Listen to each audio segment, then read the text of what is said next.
All right, welcome back in, friends. Day number 3. It is New York Football Giants draft coverage with OGP.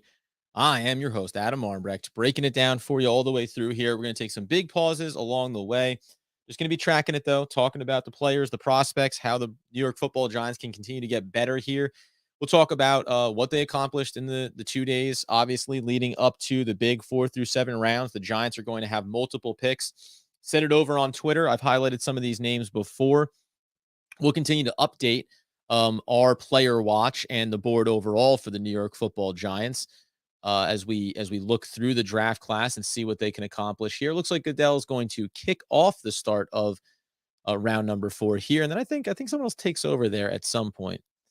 But we'll certainly listen. The New York Giants have plenty of work that they can do here. We're talking about having 2 picks here at 112 and 114. You're going to follow it up with 146 and 147, along with 173. And then you still catch that 6th round pick as well. That'll close it all out. We'll take some breaks in between and along the way.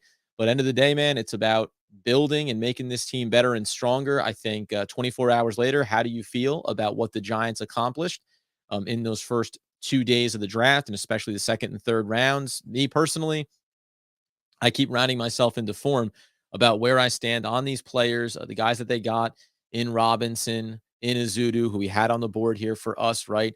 And then, of course, we talk about the cornerback. I again, man, I think that you have to keep in mind here that the New York Football Giants could be talking about taking another cornerback. Some speculation that Robinson, the corner already on the roster, is someone they could utilize at safety as well. So I said this yesterday, some of the parts, right? That's what we were talking about as far as who we thought could go to the Giants and how they could best build out this roster. So we're going to walk through a lot of these names here.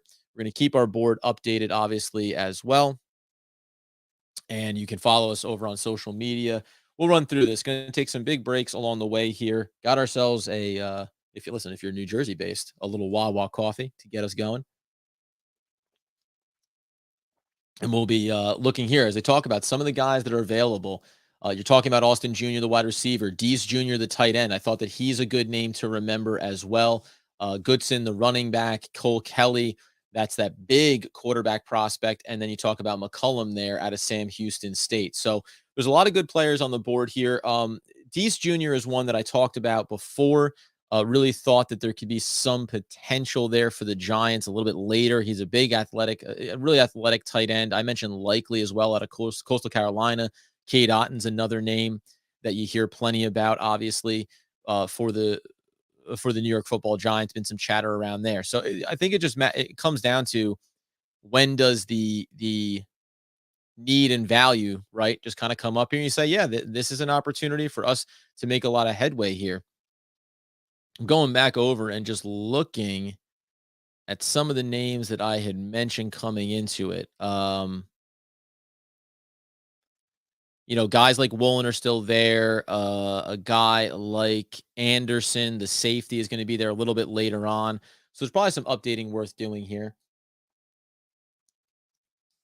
And I guess what I like about it, a lot of it is, Woolen's being talked about because he's the 4th best prospect remaining on ESPN's big board. But in general, not a lot of the guys that I'm talking about are being mentioned right now. And that also could be a good sign based on how the Giants have done things, because they've taken maybe some guys that people didn't anticipate, didn't necessarily see them going with Robinson that high in the draft, or a Zudu, right? Or taking Flott. Well, okay. But they got the guys that they felt really good about. And in that regard, as we talk about Austin the third, the wide receiver, right? Dubs, the wide receiver out of Nevada, had multiple 1,000-yard seasons. And then, of course, his mate there at the quarterback position being Strong, still on the board as well. Algieri, the running back out of BYU, is going to be up on the board. Buccaneers' first pick of the 4th round is in, so we'll start to bring it in. We welcome everybody in. Should be a slow roll getting everyone in. I did not have this one fully set up with notifications and scheduled. We're flying by the seat of our pants here a little bit on Saturday. So we welcome you. We welcome you in. Get into the conversation. Again, I'm going to tell you that some of the names that we've talked about, that I've highlighted before, we're going to edit that list up a little bit here, obviously, as we talk about names to watch. Still going to keep Woolen up there on the board. We're going to throw in ones like, I say likely. Uh, Likely the tight end out of Coastal Carolina is a guy that we want to watch for. Woolen is still going to be up there on the board. Just trying to get a sense. Let me take a look at where had I been here? Awazariki is still going to be out there on the board right now. So there's a handful of names that I think you can start to consider anywhere coming up here 112, 114, and all the way through. These are just I'm giving you the range of names that if they come up and the Giants feel comfortable with them, you should really think that there's a good opportunity to get a quality player here. So we throw those up. Woolen, we've mentioned Awazariki. Beavers is the other one. We've talked about him before leading up to the draft, the linebacker. And, I'm just going to say this as I make a little quick correction here just on the way that we're displaying the information. The one thing I'm going to say about Beavers coming out of Cincinnati, that's been a school that I've gone back to a couple of times here over the course of the draft. Liked Pierce there, liked Cook, the safety there as well. So there's been some names that I've liked out of Cincinnati, and I was a big fan of Desmond Ridder, regardless of whether or not that was a Giants pick. Just I like some of the quality of the players that they've been bringing out of that school. If we talk about Beavers here for a second, and I'll see if we get his profile brought up here from a couple of standpoints, right? We want to talk about him, not just what the big board is saying over on ESPN. We've been utilizing, as you know, the valuable resource of Draft Buzz, where you get a real sense of where they are. I love the comps that you get. You can even throw out, I guess, Amari Barno out of Virginia Tech, 6'5", 246. Big boy playing out on the edge there. Cade Otton comes off the board right here. Reason why I didn't over mention his name is it just felt like this was going to be one of the early ones. We saw Jelani Woods go earlier in the draft, but Cade Otton, great selection there for the Tampa Bay Buccaneers. That feels like the kind of guy that you want to have in if, let's say, and he's wearing number 87 here in the highlights, you have Tom Brady, you know what he likes, you know that connection with Gronkowski. So really smart pick up there. Let's talk about Darian Beavers here, 6'4", 237. Love the length. He's quick at diagnosing, does a great job shooting the gaps on inside runs. He has the length and upper body power to stack and shed when he takes on blockers.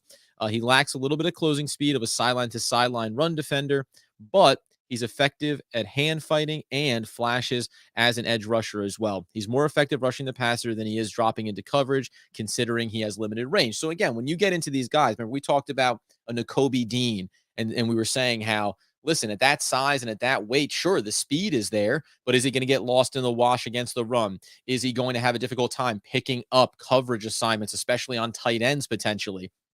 Will a guy like Beavers, obviously in the fourth round, is he going to be a perfect prospect? No, but I think he has good length and good size, and you could add him in there and say, remember, we're small on the inside linebacker spot there next to a Blake Martinez, assuming he's 100% healthy. Being able to drop a Darian Beavers in there, all of a sudden you get really powerful. And we mentioned, could the Giants take a look and think about going the way of a defensive tackle or a defensive end here? We talk about a Wazariki and pushing Dexter Lawrence back in over in the nose tackle position, but they need help there. We know that the run defense that we thought was so strong started to get a little bit weaker, started to get a little bit more diminished as things moved along and as they moved off of some of the better players that they've had on this roster here. So the sins of the previous regime are all obviously going to come back to haunt the New York Football Giants and what Joe Schoen wants to do here as we work our way towards 112 and 114. Pick already in for the Houston Texans at 107. So things should move pretty quickly here. And this may get shuffled just a little bit based on compensatory picks. So we'll just take a quick look to see if that moved at all. I don't think it does. Although with some of the trades that go on in the early rounds, that can impact what things look like when we get into compensatory roles here. So we'll see where Houston goes at 107. We'll keep this line moving. And the one thing I haven't done here is, and I will do so right now, and that's going to be to update our board for the New York Football Giants just as far as where they stand, who they've taken. And I'll throw out this name real quick here. I mentioned about undersized guys. Again, the difference of taking in a Kobe Dean at 36 or 43 after the trade down versus 112 or 114. A player like DeMarco Jackson out of Appalachian State, really like him. And he's used this term before. People says a lot, right? A football player. I think that that's what he is. High motor, high energy, high effort guy. He has his limitations, as it will be Pierce, the running back out of Florida, is going to go here to the Texans. So Good for them. Great for us. Takes a name off the board that shouldn't have really been on the Giants or Giants fans' minds. Means we just keep more prospects available for us here at the top side of this draft. So these guys that I'm mentioning here, when I said Beavers, 136 overall on the board, so you can talk about how far down are you willing to go. To me, again, just the value chart here just keeps you keep looking at these guys and saying, well, where were they and where are they going to go? A guy like Tariq Woolen, I'm going to keep saying his name because they mentioned him at the top here. The reason why he's on the board is because limited experience. So that's what forces you to fall. Injuries can bring you down the board a little bit. Uncertainty about where your value truly lies can bring you down the board a little bit as well. And Tyreek Woolen at 6'4", 205, man, I'm just telling you, if he falls, you got the Browns on the clock now at 108. You'd really be ecstatic, or I would be ecstatic if the Giants got up there and pulled the trigger on him. Again, though, and just talking about the best players available, you could even listen. You want to throw Zion McCollum into that mix there as well. The Sam Houston product. We mentioned him being highlighted as some of the better players available. Tall corner, I said 6'2", 200 pounds, excellent speed, tested exceptionally well at the combine, has good length, good strength to be effective at jamming receivers in the press, and ability to locate the ball when he is in phase and recovers, as well as when he gets caught out of position. So he intercepted 13 passes and 54 deflections in college. He steps up and wraps up tacklers and run support. So I don't even hate. Listen, I'm a big fan of Tyreek Woolen with a little bit of the mystery of what he could be. You tell me you get Zion McCollum here, I would be also pretty excited around that piece of it as well. So we're going to keep things moving along here, though. I'm just going to add McCollum to my rolling list of players that I'm talking about over on Twitter. Like to have a little bit of the receipts. Sometimes it works, sometimes it doesn't. Um, but having McCollum, obviously, on that list there, the kind of player that I think real value here, 88th overall on the board. And again, when you test well at the combine, that can sometimes elevate your profile, or teams feel comfortable sitting and waiting to see if you can fall to them.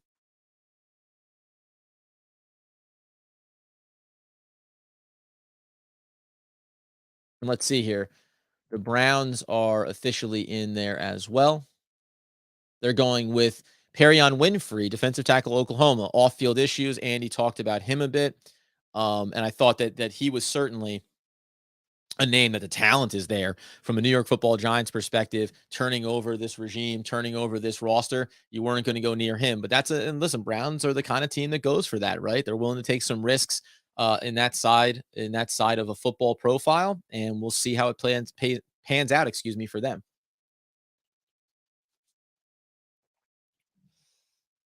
Very interesting to see what goes on here. And again, when we talk about adding a second cornerback or adding a player that can do some work at safety as well, this is what makes it possible for the Giants to say, somebody wants to give us a sixth rounder for James Bradbury, let's pull the trigger. Somebody wants to give us a fifth rounder in next year's draft class, let's pull the trigger.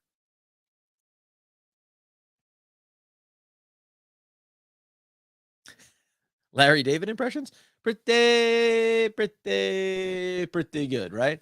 Listen, I'm not against a good LD. I'm not against a good LD. Welcome back, Steve. Or that was Fuquay. Fuquay Steve. I remembered from yesterday. FEW Quay. So welcome back, man. Thanks for coming back into the conversation. As we know, we're rolling through the draft here. We're trying to get ourselves to that 112 pick and see it happen. Seattle Seahawks there at 109 is in. So they'll be coming up here momentarily. We'll see which name comes off the board. To this point, nobody that I maybe had my eye on here for the New York Football Giants has fallen away at all. But you gotta like some of the opportunities here, especially now. Again, it can go any number of directions here, but certainly when we talk about it, and I mentioned McCollum there, I'm giving you the spectrum here. Inside linebacker, outside linebacker. Gunter is another one that you can keep an eye out for. Likely the tight end certainly can be an option for you here. Woolen. So when we're talking about covering a pretty wide spectrum here. If we talk, let's go a little bit deeper in who's available. Look at some offensive linemen that maybe could be there for the Giants if they want to continue to bolster what they're doing across there. Darian Kennard out of Kentucky, right? 6'5", 322. He primarily lined up at right tackle at Kentucky, but he projects better as a guard in the NFL. He's a massive mauler, right? Really strong blocker, pushes around defenders in the run game. He's late delivering his punch and doesn't mirror well, but his anchor is fine. And his long arms and wide frame make him tough to get around. So, listen, this is a guy. We talk about the Giants wanting to rebuild it here. Browns took Emerson, my boy. They also got Wright. They got the wide receiver Bell, and now they had Winfrey. Really like the pickup of Martin Emerson. He's a guy that I'm going to be watching during the year and just lamenting on maybe what could have been. But lots of that can get accomplished here for the Giants to maybe soften that blow a little bit. Going to throw up just a little pause screen here. Come back in 30 seconds to dive right back in on the coverage here as Seattle is in at 109.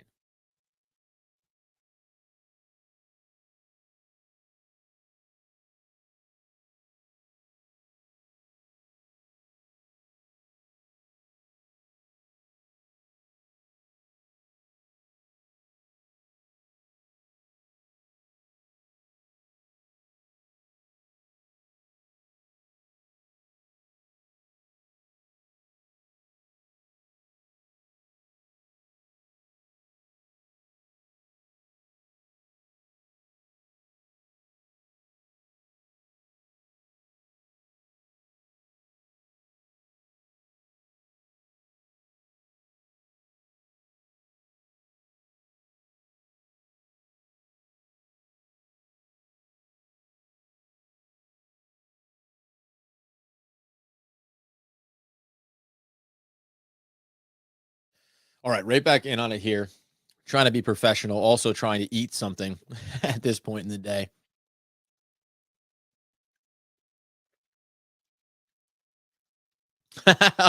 Yeah, listen. Yeah, sometimes, yeah, the old things haven't panned out for LD and things haven't panned out for the New York football Giants. That's fair. I like that assessment, but not this year. To your point, there goes Kobe Bryant, the linebacker out of Cincinnati. He goes to the Seahawks. Another nice player.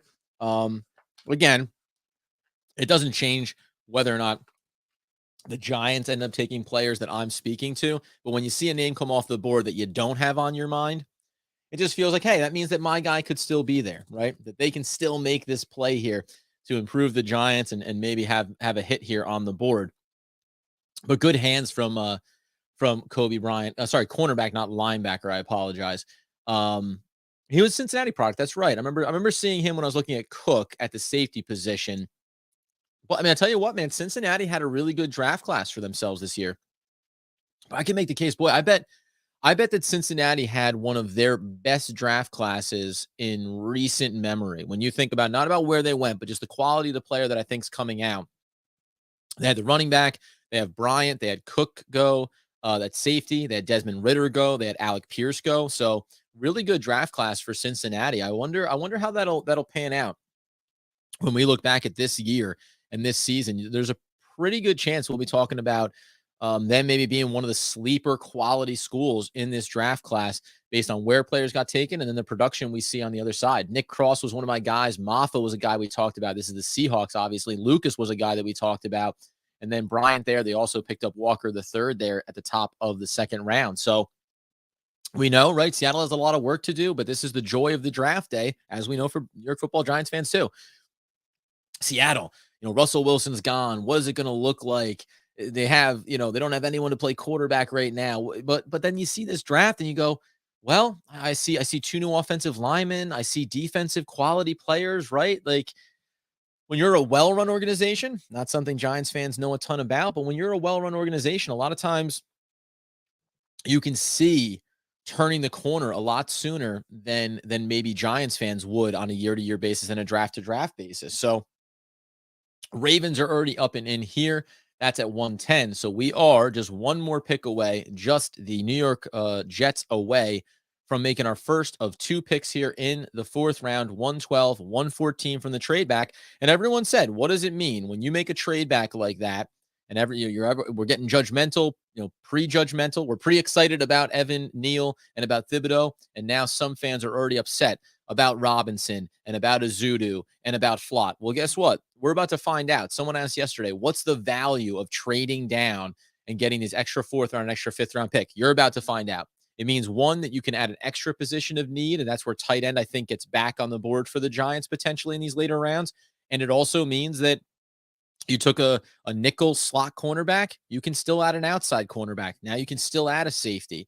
You can still add multiple linebackers on the inside and maybe some more depth on the outside, defensive tackle. So, I understand as Daniel Falel, he was up there, one of the top available offensive linemen. He's going to go to the Ravens here. So they've done some offensive line repair here as well, trying to fix things in front of um, Lamar Jackson. And, we know they struggled, right? Pick is immediately in for the New York Jets. That comes very quick there. Let's see the direction that they go. And see, they show the Ravens overall draft class here. We thank everyone, as always, for coming back in for day number 3, OGP, the one giant podcast, breaking down the coverage of rounds 4 through 7. We're going to push the pause button in between rounds here. I'll keep the feed will be up live. Go ahead, take a beat, relax. If at any point, I'll make sure to be checking back in every 10 to 15 minutes or so, just in case something happens. If the Giants package up some picks and make a move, we'll be right here to break that down, obviously. And then maybe just if some other names come off the board that we had our eye on. But when we talk about those names that I liked, players to watch, right? Woolen, Owazariki, even maybe likely here this high. Those are 3 names that you could talk about. Nick Mangold, former New York Jets center, is making the pick here. 29th overall for the Jets back in the 2006 draft class. The Jets are going to take Max Mitchell will be the selection here for the New York Jets. That's going to be the tackle out of Louisiana. So they go ahead and add themselves a little bit of depth there. Offensive tackle. So, they talked about this at the top. Would the Jets go with an offensive lineman at the top of the draft? Did they have faith in their big mauler? Was not necessarily panned out early in his career. Well, they showed faith, and then in the round, they just showed a little bit of hedging, right? And that's fine. Listen, you get a quality player, you have to feel good about it. But the board remains wide open for the New York Football Giants. I'm going to reiterate, we were talking about Darian Kennard as being a possibility here, 111 overall on the board. So certainly maybe there's a possibility for the Giants to go after, continue to bolster the offensive line.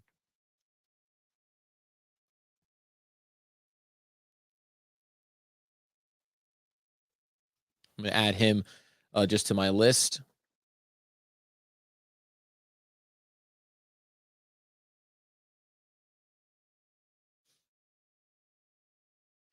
Put that on the list as well. The Giants pick is officially in, my friends. So we're going to get to do the beautiful thing where we get to say, hey, here comes the new player. How does it impact the current roster? And what does it mean for the Giants moving with just one pick in between themselves with the Washington Commanders right back up on the clock at 114? So 2 picks here in quick succession for the New York Football Giants. Big opportunities to continue to improve this team.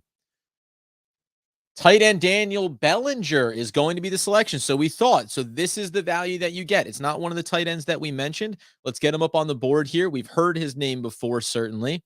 And let's go ahead and take a look at what he brings to the New York Football Giants. I think because you traded back and got this extra pick, it's what made it possible to look at a player like Daniel Bellinger and say, yeah, out of San Diego State, 31 catches, 357, 2 touchdowns, not the gaudiest of numbers. And if you're talking about where he stood, on this in the spectrum of tight ends, we'll go ahead and pull this up right here. Let's see. Let's get the player profile up. He was 98th overall on the board, so he's right in. It feels like, again, tight end's going to drop a little bit, certainly.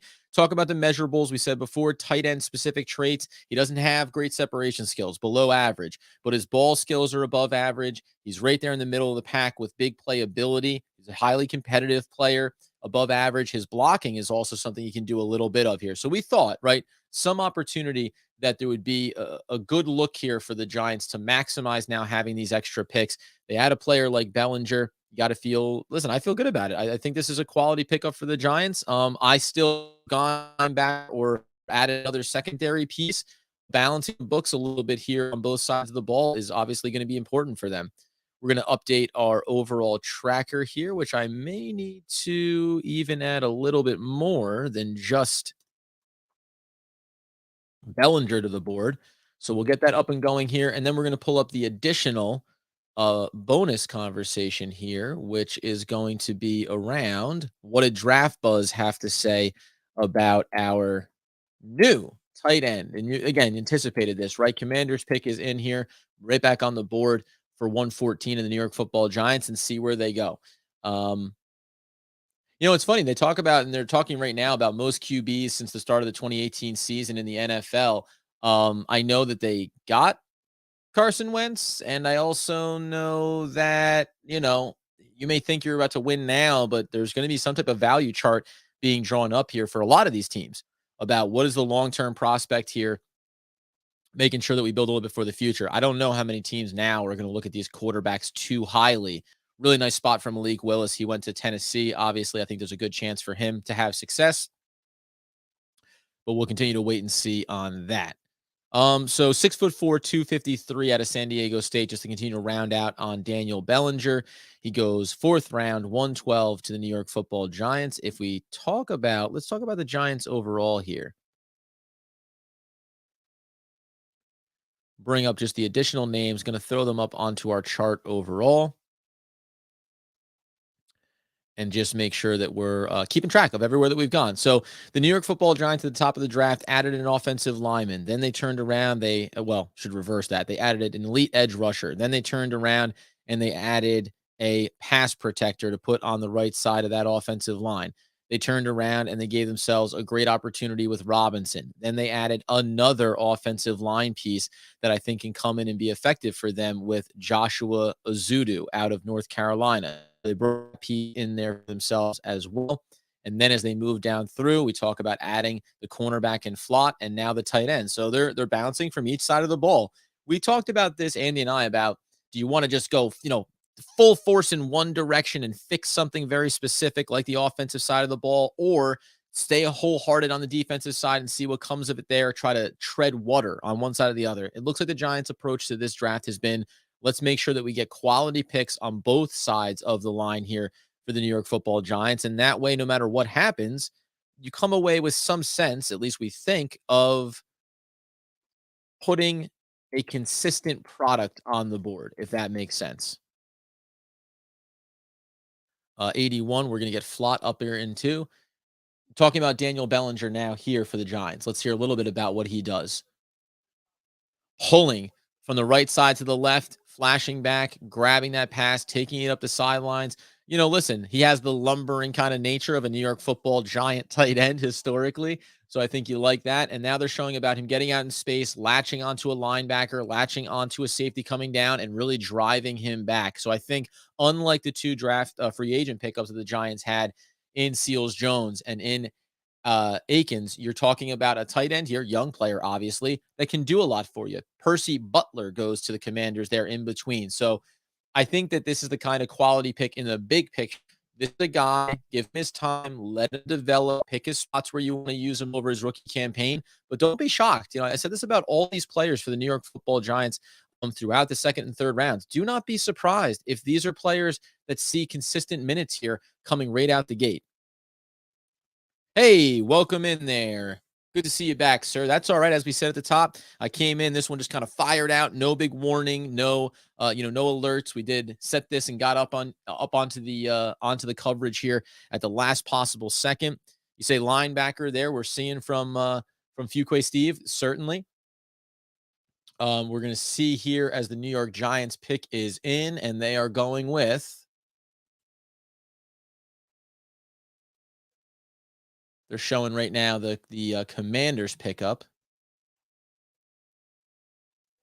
So Dane Belton, safety out of Iowa. So we talked about adding talent on that side of the ball here. So that's what they end up doing. They're going to go with Belton. I passed over his name a couple of times when we were talking about best player available, certainly for the New York Giants. You see Butler goes ahead of him here at 113. 114 is going to be Dane Belton. So let's go ahead and just pull him up real quick as well, because we were talking about a number of different options here for the Giants. I saw Belton. We'll do, full transparency. Did I like him when I was looking at him? I didn't settle on him too much here. So let's see. Let's get that player card up here and remind ourselves a little bit about him. stuck in on Bellinger there. So let's go ahead and shuffle down the line here. We know about him now. Almost got completely blown away when I saw 6'4". Dane Belton out of Iowa, 6'5" and 5/8, 205 pounds. All right, let's talk about those measurables.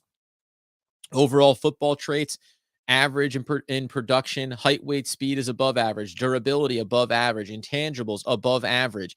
His instincts and recognition are below average, so a little bit of a more raw talent, like you can say, when it comes to Dane Belton, who they're talking about right now on NFL Network or on ESPN. Actually, I'm watching the coverage. And they're talking about versatility. Right there, you saw him line up in the slot and then range back into a drop zone look. Now he's playing deep safety coverage.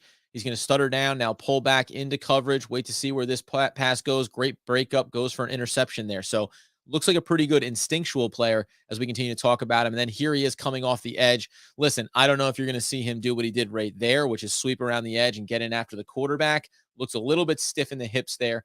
But the Giants look pretty satisfied with the selection that they're making there. You see Wink Martindale looks pretty excited about that selection there, or as excited as you expect Wink to be. But again, ball skills above average. That's where you're seeing some of those interceptions come from them there. And then in run support, average. So a few good things there to talk about him. Let's make sure, though, that we get into backtrack ourselves up here a little bit. First thing we're going to do, let's go back and talk about what they did at the tight end position. Picking up Daniel Bellinger. Let's break him down over on Draft Buzz a little bit if we can.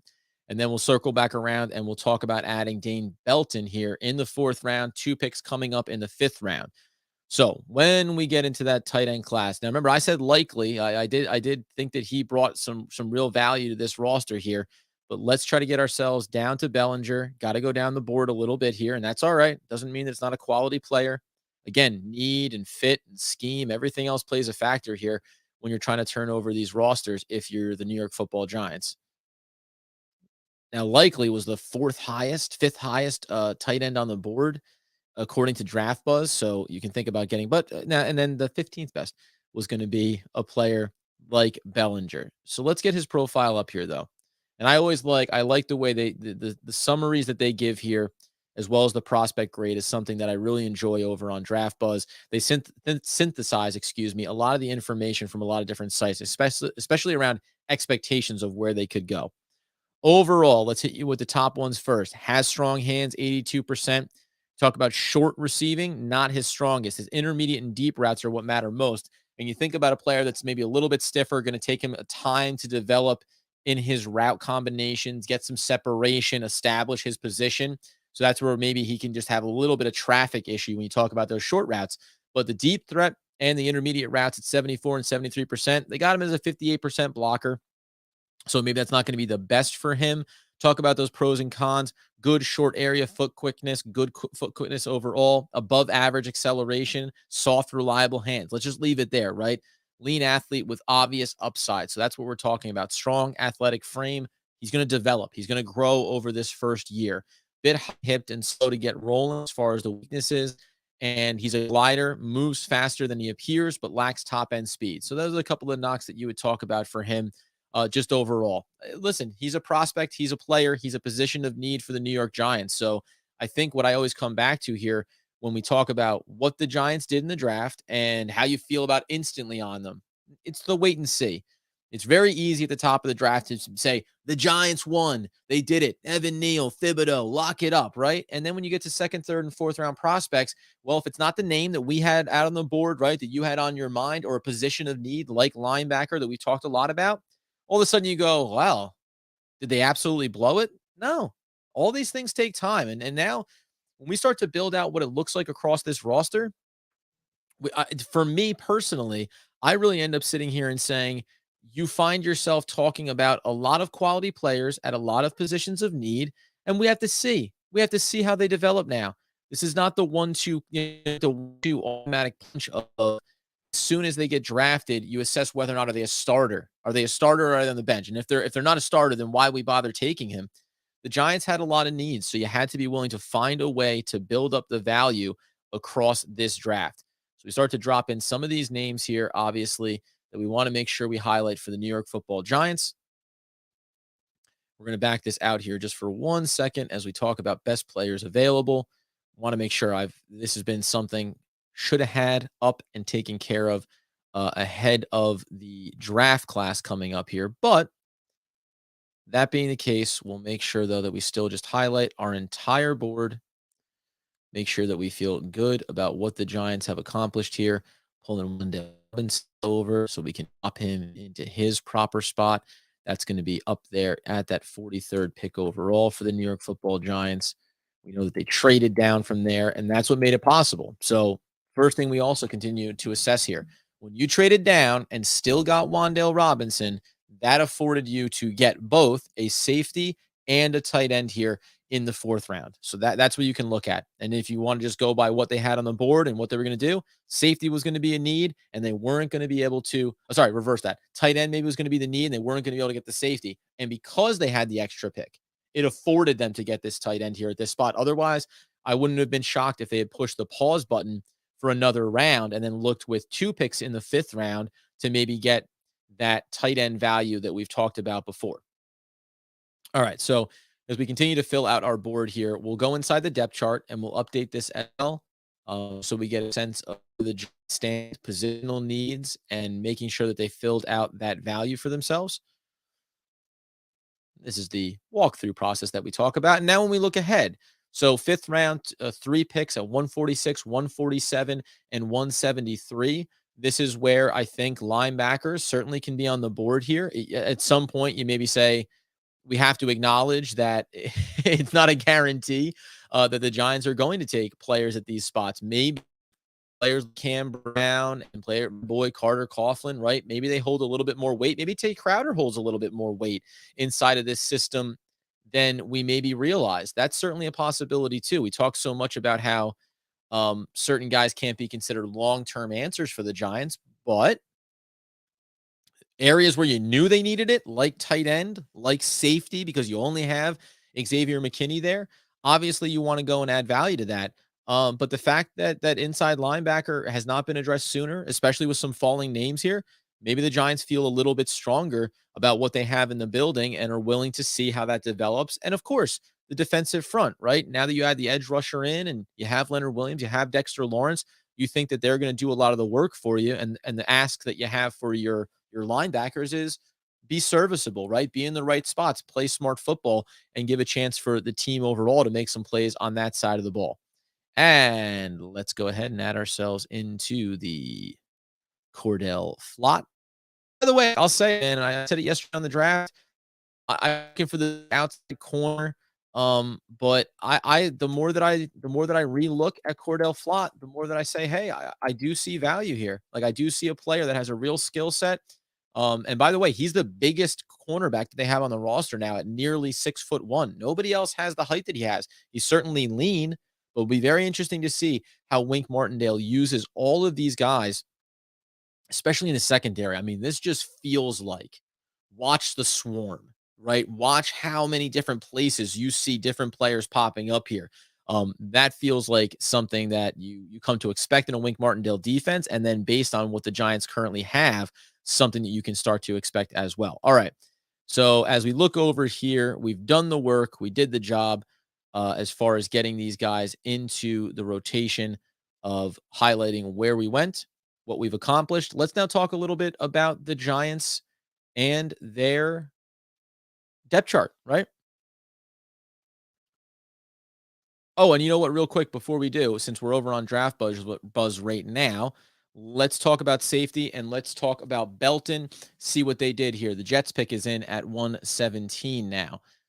But I mean, I'm still tantalized by the fact that, and now they say, like, best available, the 5th and 6th best are Tyreek Woolen, are Darian Kennard. So still guys that the Giants, maybe if these players fall, certainly the value's there. I'm going to keep mentioning Wazariki as a player that I just really like, and maybe you catch that talent there in the 5th round as well. But when we talk about a player like Belton, who I think was right in and around other names that I was looking at, I think that we saw them there. And this is going to be Michael Clemens, defensive end out of Texas A&M, coming up here for the New York Jets. So they continue to hopefully be building a strong team for themselves. Where did Belton come up? I'm trying to remember, because I feel like I was seeing his name, and the real question became, was I seeing his name and skipping past it, or just thinking about the value? Because for the most part, when Andy and I talked about the safety position, we did push back a little bit into those later rounds to say you can find some value there. And certainly, when you talk about coming up here in the fourth round, that's far enough back that you think that there is an opportunity to make a pick here. There's some chance that I glossed right over top of Belton's name, and maybe we'll go ahead and try to pull him up here a different way if I don't see. Yeah. All right, let's get a look here, see if we can get Belton up on our board.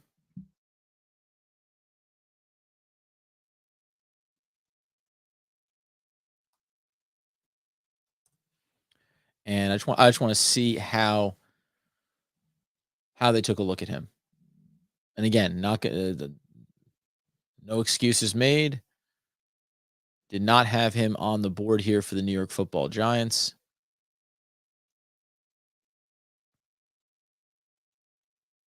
There he is. Okay, we finally. Yeah, listen, 78.9 overall grade here. Ran a 4.4340. So you obviously have the speed there for this kid coming out of Iowa. Dane Belton. So really good prospect grade for me. The tackling is 68. The run defense is 68. Things that you like are going to be his coverage overall is an 85. His zone is a 74. His man press is an 88. So now this is what we're talking about, right? Now with these two players between Flott and between Belton, this is versatility. Move them in different places. Plug them against the matchups that you see the best fit for on a down-to-down basis. So I really like that from that standpoint. We talk about the things that were good, and we saw some of the highlights there on the live draft coverage.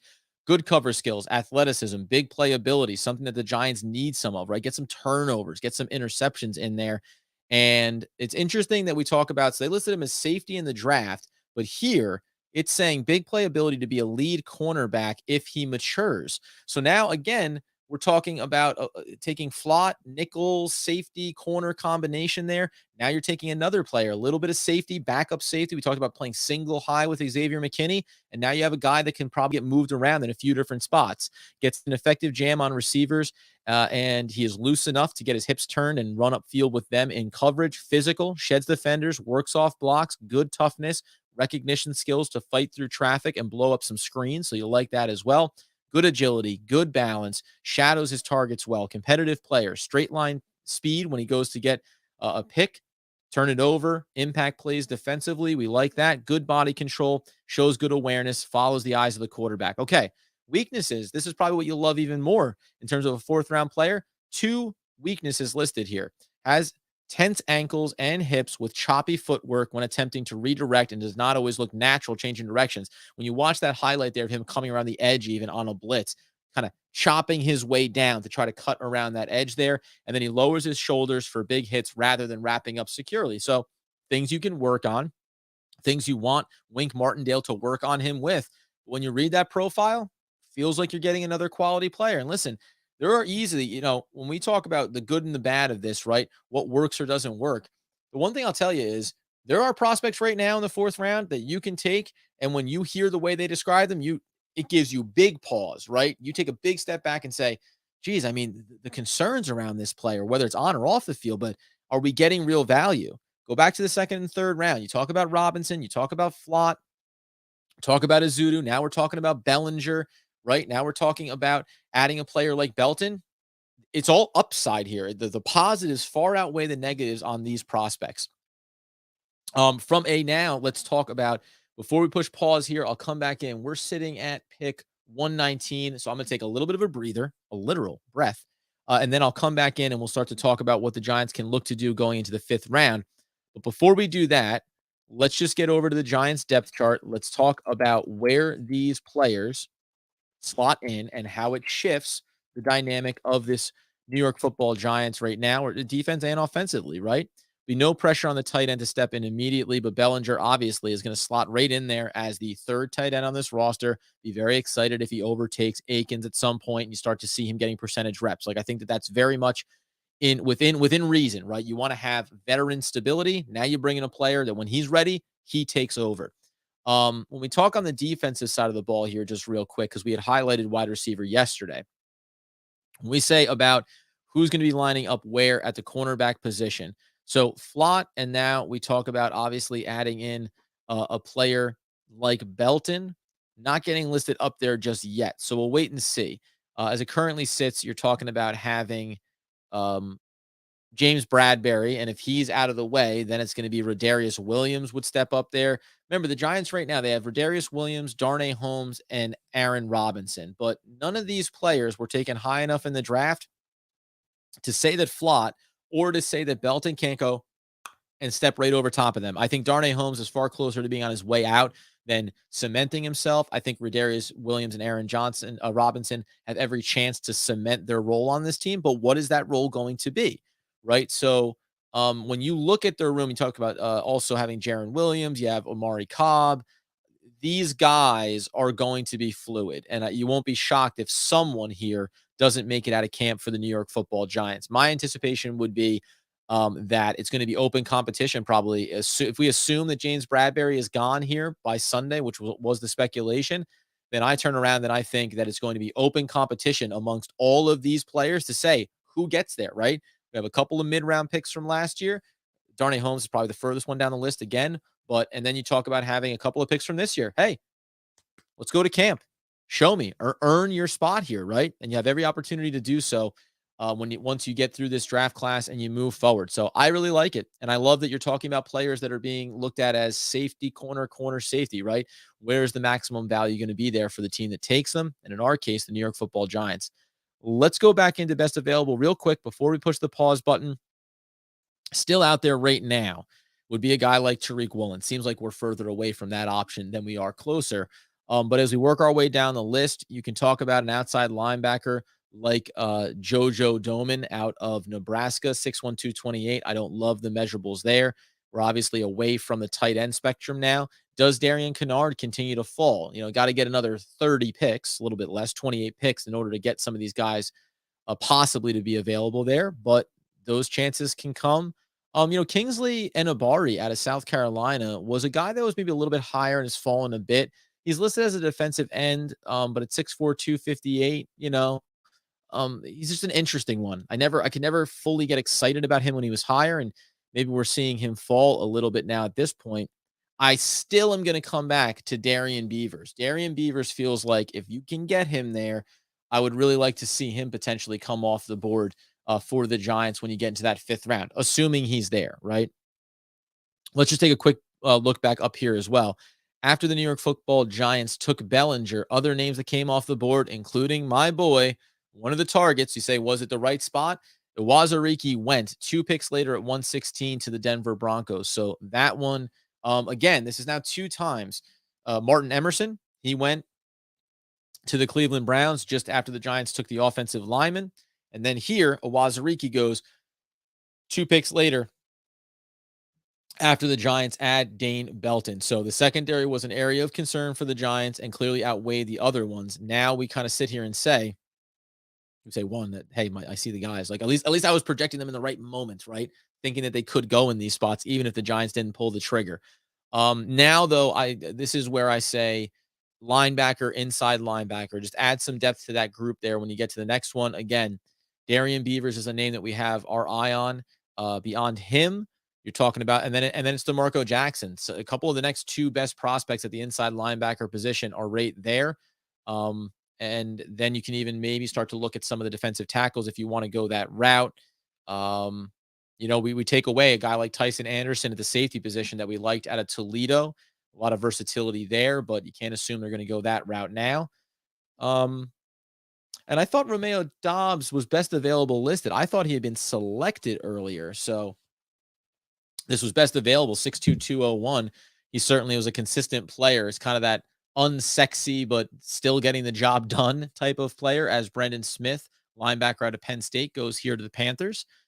But yeah, man, I really think that that's where we're at right now, is looking at the linebacker spot and adding some depth. And again, the more rounds that go by is the harder it is to project that the Giants are going to go that route. But the value is certainly there on a handful of players. And then we get into, and I'm going to say it because I again added one quality wide receiver. I'm going to keep pounding this drum here. Dontario Drummond, Dontario Drummond, Dontario Drummond. I just think that if he is there as the show the Panthers taking the quarterback, taking the offensive lineman, and now adding a defensive value there at 120, man, do I see that value there in Dontario Drummond. So a couple of linebackers, maybe another offensive weapon here. It's hard to project here. And then we talked about Kennard there as well if he were to fall. So we'll see how it goes. Patriots picking it in at 121. It is 12:54. Let's dial ourselves back in 10 after 1. I'll put that up here on the board as well. I will update our players to watch. So let's go ahead and sadly take out we take out Wazariki here. We can replace him. We have Beavers up there on the board as well. We still have Jackson up there. I'm going to take Likely down. I'm going to add Kennard into this mix here based on what the Giants have done to this point. And let's say back at 1:10 p.m., my friends. So let's go ahead and enjoy ourselves. Let's try to have some fun. Come back in here. As of this point right now, I like what the Giants have done. And I just think that, again, you get attached to names sometimes, and that's fine. But for me, I like to sit, watch, see who gets taken, and then go and assess. How does it impact the depth on the roster? What skill set do they bring to the table? How can they complement, right? What the Giants want to do on both sides of the football. I still look at this, man. And we talked about top of the draft. My dream scenario was getting Sauce Gardner at the top. I think that's what the Giants' dream scenario was. My secondary scenario was probably still getting, Neal or one of the best offensive linemen and trading down. That wasn't going to be in the cards. I like that they took Thibodeau. I think he's versatile. He's a weapon. He's going to be electric. Some people brought up about, remember, he's not nearly as good of a prospect as a player coming out last year that the Giants traded away from in Micah Parsons, right? So it doesn't mean the value isn't there, but everything's even keel for me. Now show me the second round. Now show me the third round, and let's see where we go. So we go ahead and throw this up here for you. We'll be back in just about 10 to 12 minutes here. Everyone take a break, get a drink, relax for a second. I'll finish my little snack here off camera, get the coffee going for myself. And I'll dive in on a few more names that we maybe think could be there for the Giants at 146, 147. And then don't forget 173 there in the fifth round. More to come. New York Football Giants draft day coverage, day number 3, rounds 4 through 6 for Big Blue as it stands right now.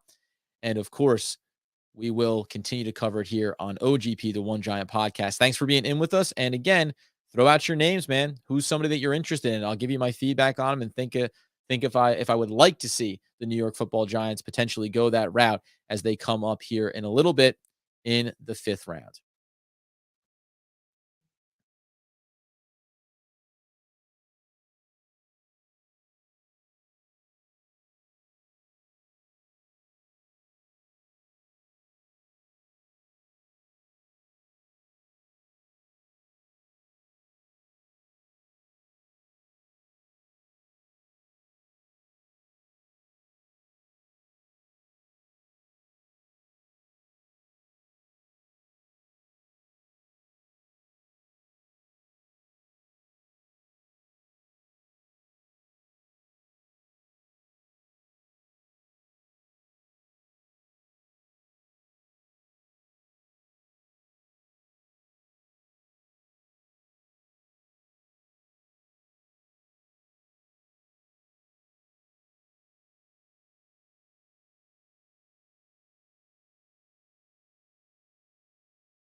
All right.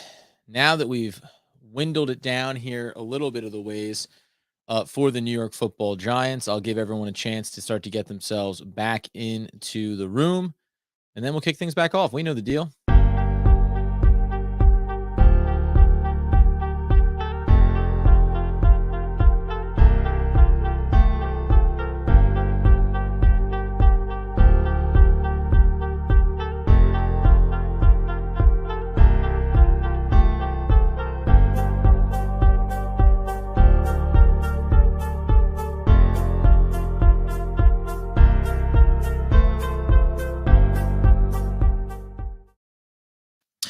As we said, back in on the coverage, we'll give everyone some time to come back in here. We understand we're sitting here, we're at 127, so things slowed down a little bit. 20 picks away from the Giants. So we'll reset the table here for a few minutes. We'll probably take another break along the way, just to give ourselves the opportunity, everyone to catch back up, to get in on the conversation. But as we say, listen, I'm having the conversation over on Twitter where people are pushing back on. Pushing back is maybe a big statement, but we're talking about looking across this roster and looking across what the Giants are doing. Again, I can go and rate now if we want to talk about players that have been taken here and where they stand on the overall board relative to where we saw names going or what we thought was going to happen, right? So let's just play this out here. Oh, look, and I need to actually update my ticker here as well. So why don't we do that while everybody gets back involved? I somehow missed updating our scroll bar with young Joshua Azudu, and also, of course, have to update 81 there as well. But as everybody starts to come back in, we said I want to just kind of reframe what some of the pushback is, and we don't know what these guys are going to be ultimately. What we do, what we feel confident about is that, yes, they're capable of being contributors for the New York Football Giants. But I'm going to go ahead, and I think because sometimes what we end up doing is you look at where a player gets taken for the Giants and then look where we're projected to go. And that's what makes a big determination about if they were or were not a good or bad pick, right? But again, let's just go inside who's gone here recently. And we'll save our board here. Let's go ahead and get that updated for right now. Let's go over and take a look at the draft board as it stands right now. Okay. And we'll avoid something like looking at a running back. We see obviously at 123 there, Spiller went Texas A&M. York goes. The Raiders went with Neil Farrell, someone we talked about maybe, and then there goes Pierre Strong. So Pierre Strong is going to fall off the board here. We talked about him maybe being a target for the Giants. So now you'll have to pivot a little bit. The other one that I had talked about was thinking about a guy like Jerome Ford, if that's something the Giants are talking about. There's some rumors that they may look to go there. But let's just look at the board right now. We're staying from back because the Patriots took 2 running backs. So, I'll be very interested to see what they do with their current running back room as it stands right now. How about Brandon Smith, who went to the Carolina Panthers, right? So he's projected at 124. That's right in the wheelhouse of where you think that player's supposed to go. Iwazurike went well after 90th on the board, 116. Clemens goes 117 to the New York Jets. He was 141. That's a really good example, right? Defensive end, 6'5", 263, Texas A&M. The Jets took him 25, 30 picks earlier than he was projected to go. Does that mean that the Jets made a mistake there? Or does it just mean they had a conviction around this player? Andy and I talked about it, and we'll even here's another good one. How about the overall rank of safety Percy Butler, who went just before the Giants took Belton there, Dane Belton, right? Just before that was a player that was ranked 221 on the draft board. Now, obviously, listen, do the Washington Commanders struggle sometimes to have sound judgment in their franchise historically? Yes. But when we talk about especially second, third, and then into the fourth rounds, you have to think about not only what has happened as far as where the runs on different positions have occurred, as Charlie Kohler here, the tight end out of Iowa State, will go to the Ravens here. That's their second tight end taken. No, tight end went to Tampa Bay there early. Um, when you start to look at let's say the fourth round, right? So we're in the hundreds here. But depending on where positional runs have happened, you potentially are seeing that inside linebacker is a great one, right? Linebacker, edge rusher, these guys are falling down the board, and a lot of other players are getting taken a little bit sooner. But there's a range based on what you've taken already in the draft, what positions of need you had, and where else you're going to be selecting in the remainder of the draft that dictates how high you're willing to take a certain player. And we can go all the way back to the second round with that 43rd pick. And I'm not defending the player. I'm just giving you the scenario. The New York Football Giants come up there and they basically say, we moved back a couple times. We got ourselves a couple extra picks. Now we have ourselves at 43. What is going to happen between 43 and 67 that we want to make sure that we give ourselves a quality player, right? So let's bring ourselves back to the second round. All right. Now we're looking across this second round here, and we know that Giants trade back a couple of times. They make Robinson their pick. Now, John Mechie goes right behind them there. And you want to say, well, where was John Mechie on the big board? He was 55. So, yeah, listen, you can make the case, has an injury concern. That probably bumps him down a little bit. And do the Giants feel comfortable with that going into it? Ajabo, another injured player, goes there. You have Paschal go, but the Giants already got their edge rusher. The safety Brisker goes, maybe a little bit too high for that value there for the New York Giants. Now, Thornton was somebody that the Patriots grabbed that Andy mentioned liking. He was 117 on the board. So even if you like that prospect, you're talking about being another 27 picks on the big board behind where Robinson was marked. Pickens goes to the Steelers. Now, I loved Pierce. I would have been fine taking Pierce all the way up at 43. But the point being is, like, you look inside of where these guys go and where some of the other wide receivers went. Is there a glaring name out there that you say, oh my God, how could they not have? I would have liked Alec Pierce, but there's nobody here that I think hands down the Giants missed out on this enormous opportunity and are now going to be scrambling to figure out how they get the value there. And when you go through the back end, the final pick there was by the Denver Broncos. When you go then into the third round, and you can talk about different prospects and who's out there, but I go through and say, we know that it took a Zudu there at the top. Where's the next wide receiver coming off? It's going to be a guy like Jones Jr. out of Tennessee that we mentioned, right? And he goes to the Bears. Are any of these players objectively someone that you would say, if you're taking a wide receiver, you are absolutely off script here? No, like I don't see it that way. So you had 3 to 4 wide receivers anywhere from where the Giants selected at 43, going all the way back through to the back end of the round there at 91, all the way to the end of that third round when we don't see another wide receiver in that class. So there's 4 or 5 wide receivers. It was a pick 'em at that point. And then you see Bell goes. He's the last one that goes there at the back end of the third round. He was 94th overall. However you want to rank him, 6 foot, almost 212 pounds. So you had 5 wide receivers potentially. And if you go by certain big boards, Robinson was right there amongst those group of players. And the Giants went with Robinson. That's all that I'm saying. Name recognition comes into play here. Draft buzz comes up around a lot of these guys. But at the end of the day, every one of those guys, where they were ranked positional value, they're all in the mix there. And the Giants went with the one that they thought fit best for them. You cannot like that player. You can, I liked Alec Pierce. Okay, fine. Good for me.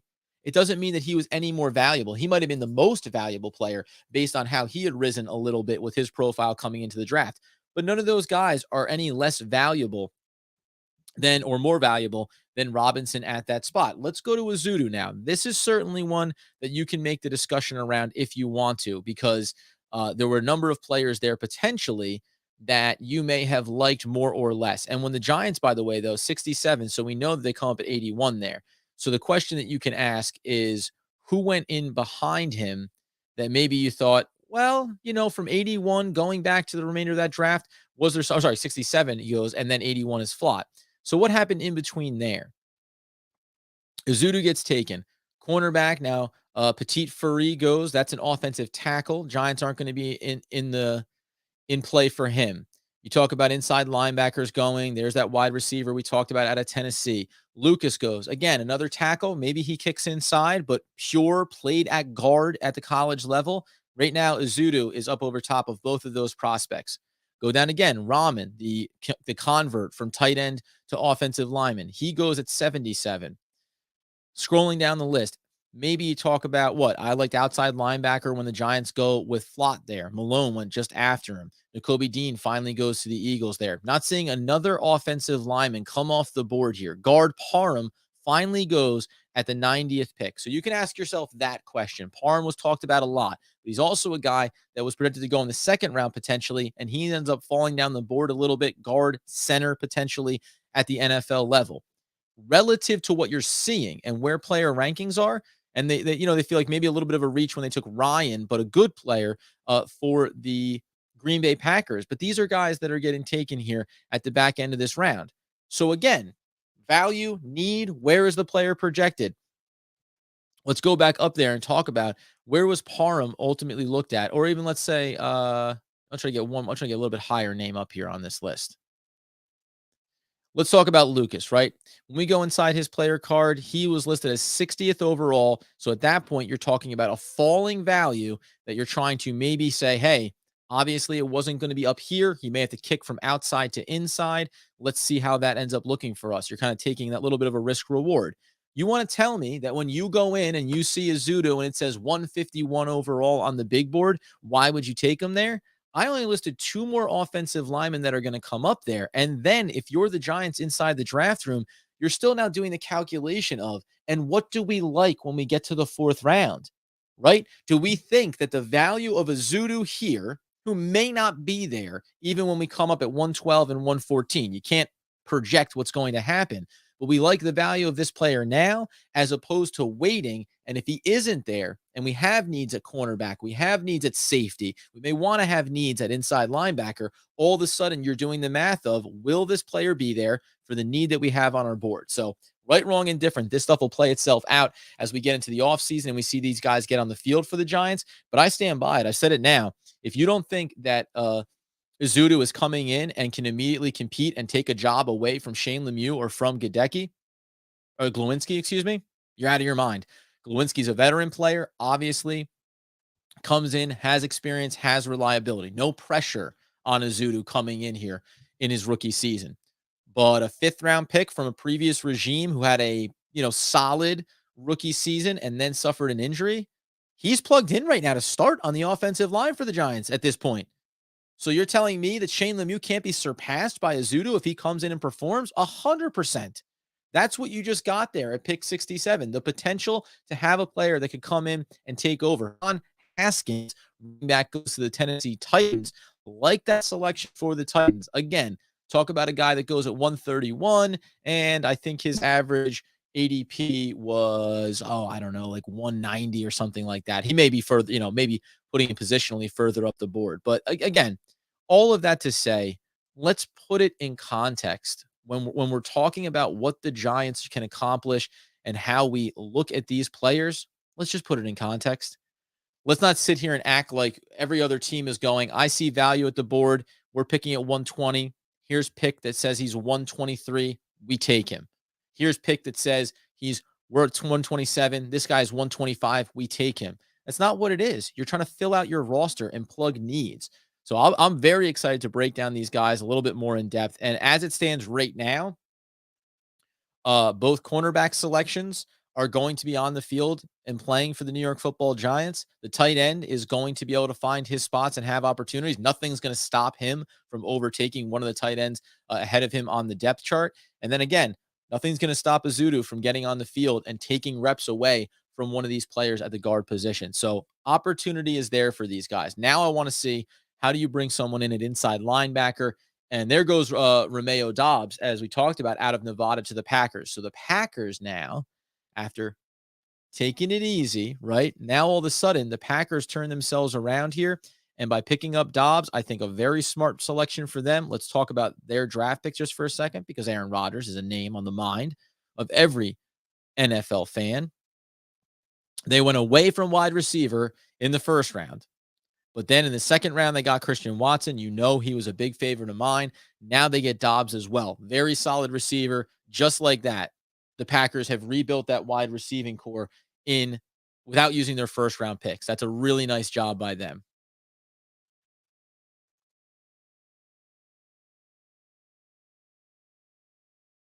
I'm just going to let the world know this.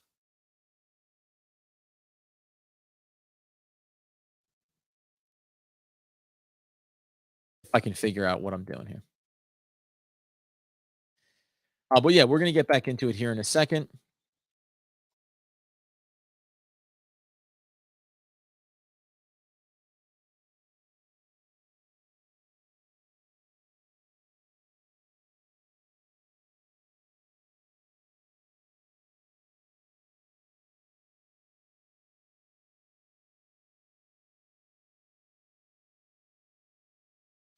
We're going to go ahead and tag Peter Bukowski. Does some great work at the Locked On Podcast Network. He covers the Packers as well. So we like to let him know that we approve. We approve of what the Green Bay Packers have accomplished. Makes them very competitive.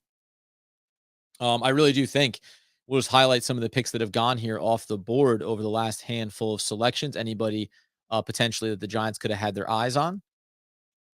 Mentioned, let's move ourselves down here. After Bellinger, we said Owazariki went there to Denver. We liked that one. No names, some running backs starting to go here. This is the time you like to see him. Neil Farrell Jr. out of LSU. He went there. So we thought that was a good pick, good player. Haskins, as we mentioned, Andy had mentioned him at the running back position. Pierre Strong goes. So the run on the run, no pun intended, on running backs is starting to happen here in and around this fourth, fifth round. Nobody else went very high at the running back spot for the most part. So I think, there's always every year there's something that's going to come here, but they held off on running backs. They held off on quarterbacks. And it does speak to what has been my long-standing kind of my theory around draft value. Like, that you need a quarterback, and when you're up there, you want to take your shot on him, but you don't want to reach on him. Right? You don't want to reach for a prospect that you don't think is truly worthy of a top 10 pick or a first round pick. It's likewise for running back. That position has been devalued. A lot of conversation around the wide receiver position and why that's getting elevated this year because of what the market is showing after Christian Kirk has that massive contract, right? But I think for me, it's like what you really want to be saying is don't overvalue any position. Always value the player. If it fits a need, you want to address it. And that doesn't mean, well, if the player's good enough and it's Saquon Barkley, take him at the top of the draft. No, it just means that you should never look at your board and say, I have to, because the hold is here, I have to go do it. You want to meet value with need as often as you possibly can. And when you get into the second, third, and fourth, and fifth, and sixth rounds here, these middle and late rounds, you just want to be saying, do I think that I'm putting ourselves in a position to have competition in camp and to maybe define who our starters are and take a question mark off the board? Go from being, well, it could be to it is. And that's what I think the Giants are trying to do here as we talk about the evaluation that you'll have as the 49ers pick is in here at 134. So we're working our way towards the back end. The evaluation that you want to be doing here, if you're the Giants, it's going to be what happens in this year in the draft. How do these players look? Then you're going to go into next year's offseason, and certain guys like O'Shane Ximenez, and there's going to be other players that are going to be coming up into their third and fourth years, their rookie contracts. All of a sudden, some of those guys are going to fall off. Some of them are going to fall off in training camp this year. Then you'll get free agency for some of the big ticket items and maybe fill out the roster. But then you're going to go into the draft again, right? The Giants are going to have 11 players in this year's draft. They can afford to maybe pick up another 10 or 11 in next year's draft class. That's how you turn over the back end of your roster. It's how you build the depth out. And obviously, you're looking to grab key starters along the way. Spencer Buford is the tackle at a UTSA that comes off the board here for the 49ers. Let's dive back in on best available and just reset that here a little bit. Again, remaining at the top here, a couple of names, by the way. Memphis wide receiver Calvin Austin III. He has fallen 76th on the board. He's not there in terms of value. Remains available. Tyreek Woolen, we just mentioned having the Oh, they're going back here to some punter play here. It looks like they're highlighting, interestingly enough. But instead, but we talk about Tyreek Woolenstein still being out there. We talk about Zion McCullum still being out there. These are names that I like. Keep an eye on. Certainly, if we're starting to get into the linebacker conversation, Barno remains out there from Virginia Tech, 6'5", 246, big boy. Like putting him in the middle. Darren Beaver. So all the guys that we talked about, Jerome Ford. If you want to mention a running back, these are all guys that right now you have to feel like could have a real shot to be there for the Giants. Another 12, 11 picks away before they'll get into these two picks. And then the big break, which we will take a pause here on our draft coverage. We will highlight where they go at 173, and then we'll move in pretty quickly there at the top of the 6th round, and then we'll be done. And then we'll be done for the day. So we'll see how quickly we move our way through here as we're watching some highlights here for the Chiefs. Their pick is in. They got needs from Mel Kiper, defensive end, cornerback, and wide receiver remain there on the board for them. Mel's best available. Barno is up there. Sam Howell is up there for them. Calvin Austin III, Khalil Shakir, right? So a lot of these names are staying up at the top of the board there. Interested to see. Now it still is the next two guys, Woolen and Kennard. Those are the next two best available players on the board. So need and value. When are some of these teams over the next 11 picks maybe going to step in the way of what the Giants could accomplish? I'll go two minds here. Positional need, Beavers, Jackson, right? Maybe I wouldn't anticipate Barno falling, but let's list those three players, outside, inside linebackers that you can add into this mix here. That's positional need, things that we'd like to still see them maybe accomplish. On the other side of who, by the way, Sky Moore, whatever you think about him, he went to the Chiefs. Leo Chenal went to the Chiefs as well. So they did a good job, I think, over their first three selections as well, with 6 remaining over the back end of this draft. Then if you talk about maybe further checking a box, that's where Kennard comes into play here for me for the New York Football Giants, and maybe being able to sneak, again, another opportunity for a guy to come in. And if you said you had a Zudu and Kennard, and you're hoping that the two of them can overtake Glowinski and take over Shane Lemieux, and then you have still Feliciano anchoring the middle of that line there. Now you're talking about having maybe the potential of rebuilding the offensive line. We talked about it even going back to Dave Gettleman's era, right? We're not going to sit here and over-grandize or over-diminish, by the way, right? When they took Matt Pert, they said, oh, sneaky value here for the New York Football Giants. Everyone universally loved that pick. 2 years later, backup, maybe a backup swing tackle at best, right? And now behind Andrew Thomas and behind Evan, you're obviously going to sit here and say, Joshua Williams is going to be the player here, the cornerback for the Chiefs. So they had some more defensive help here. One of the teams the Giants were talked about as far as a trade for James Bradbury, they've added 2 cornerbacks in this draft class. So take them off the board. Either James Bradbury will be a Giant if they can manage the money, or James Bradbury will be outright released, would be my prediction there for the New York Football Giants. Kansas City added McDuffie. They added Karlaftis. They added Sky Moore. They added the safety Cook, Leo Chenal, and now Joshua Williams. That is 2 cornerbacks, a defensive end, and a safety in this draft class. So they understood. We still feel like we're a very talented offensive team, and they added talent there as well with Sky Moore. But they thought, what we need to do better is being able to play some defense here and shut down some teams so every shootout doesn't have to be a coin flip about whether or not we get over top of the Buffalo Bills or over top the Cincinnati Bengals, and down the line you go. Speaking of which, we have the Cincinnati Bengals pick is in at 136. So we continue to work our way through. I'm going to go ahead and throw out the updated board over on Twitter. We can go ahead and update our board down here in terms of players that we are watching right now. Guys that are still there: Woolen, Beavers, Kennard, Jackson, Gunter. I'm going to put Ford onto this board here at the running back position. Who else do I want to keep kind of an eye on here for the Giants as we work our way towards it? Barno, maybe, but I'm going to hold off on him. The only reason why I say that is, like I mentioned, Beavers and Jackson, those are inside linebackers. Outside linebacker, Barno, We talk about his write up 6'5", 246.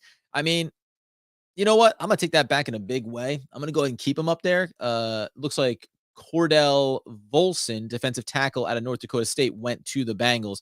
I'm gonna keep Barno up on the board mostly because this guy is 6'5", 246 and ran a 4.36 40. Oh, I'm not. I was gonna say a little bit out of position as far as the size, the measurables. You think better suited to be someone that maybe sits in a 4-3 on the outside linebacker spot. When you talk about a guy that has explosive, long power, wins with speed, does a great job with his pure speed on the outside, inside moves. Barno is disruptive run defender with good range, but he is lean and struggles to set the edge. So, that's what you're talking about. The 6'5" is enormous, but the 246 at 6'5", you want to be 275, 285, right? More of a Pashal from earlier in the draft. But I'm going to keep his name up there just because speed, weapon, certainly something that you might be able to work with there. So let's throw Barno into that mix here for ourselves, just as guys that we're watching as we work our way through. Feel pretty good about that. I'm going to go ahead and copy this sheet over. Get it out there on the old save it for ourselves. Let's throw it up on the board here for you. If you're watching, if you're enjoying, do you like any of these guys? Do you hate any of these players? And is there somebody else out there that you think the Giants should be looking at here as they come up at? Oh, and by the way, I'm going to throw this out there again. I'll put two names on this board here as well. I'm going to put two names on the board within reason. That's going to be Bo Melton. I know, very similar. And actually, so I'll keep him off the board given that they took Robinson. I am putting Drummond up on the board here, though. Just believe in the kid. I don't care. I believe the value is there for him. So that's going to be my collection of players that the New York Football Giants certainly interested in. Hopefully, we hear one more of these names get called along the way. Incredibly exciting, though. If I'm me personally. Absolutely love doing this coverage like this. Haven't said this before in a while. Patriots pick is in here. We have said that a lot. 137. That we appreciate all the support coming in for the lives. This is the first time that we've done this around the draft. We had done some draft coverage last year, but I mean, I have been in this thing over the last 3 days. We are now heading towards, hour number 2 of day 3. I did 4.5 hours on Thursday night. I did 3.5 hours last night, doing another, probably going to be 2.5, 3 hours today, So it was a part-time job covering the draft. And I'm going to continue to develop and get better at how we categorize and look at prospects, how we profile them, the work that I do starting now, going all the way towards next year's draft. That's the things that we won't discuss in the background as far as a podcast and covering the New York Football Giants.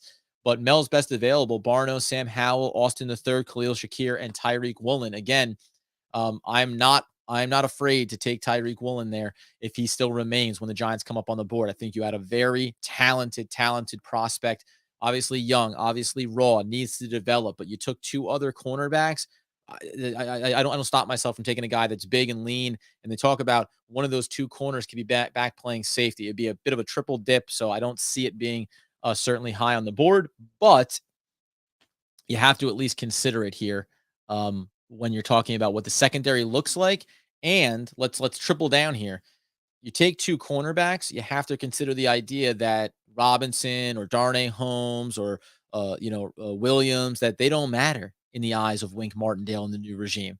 So we have three new positions that we're going to replace, right? Let alone Julian Love and where he's going to be as his rookie contract comes up. So that's a big part of, I think, what we have to talk about here as well. Waiting to see where the Patriots go, but yeah, so I would keep that on my mind. But I'm going to evolve this process. I want to get more heavily into the scouting side of things, so that when we come around next year, especially when you see the initial big boards come out, I want to be able to do what I did this year. When we talk about a Christian Watson, I felt like I called my shot on him, and then all of a sudden he moved up the board, right? Wazariki, called my shot on him way back when he was worth 173. Feel like I called my shot on him, comes all the way up the board. I want to have those names out from day one. I don't want to be finding them as we work our way through. I want to be pointing those guys out so that we can feel like there's real value and hopefully some consistency from me. And whether or not the Giants take them, that these are quality prospects that the Giants and Giants fans should be aware of. And I continue to stand here as we talk about these group of players that I'm mentioning. Barno, late one that I'm bringing to the table here, but Woolen, Beavers, Kennard, Jackson, those are all guys that I've mentioned before. Drummond, I've mentioned him just almost ad nauseum for the New York Football Giants. We're waiting for the Patriots pick to come in at 137. Still a little ways to go here for the New York Football Giants, but then they will get those back to back.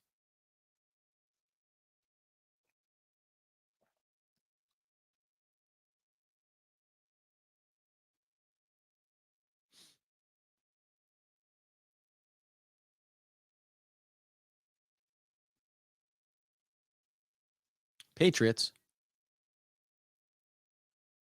They'll go with Bailey Zappi, the quarterback out of Western Kentucky. So develop them, if you're a almost 6,000 passing yards and 62 touchdowns, both were most in FBS history for Bailey Zappi. So they're going to bring in a quarterback. You know that Bill Belichick just believes in doing what he does, right? He's not scared around that. I'm going to update my board here.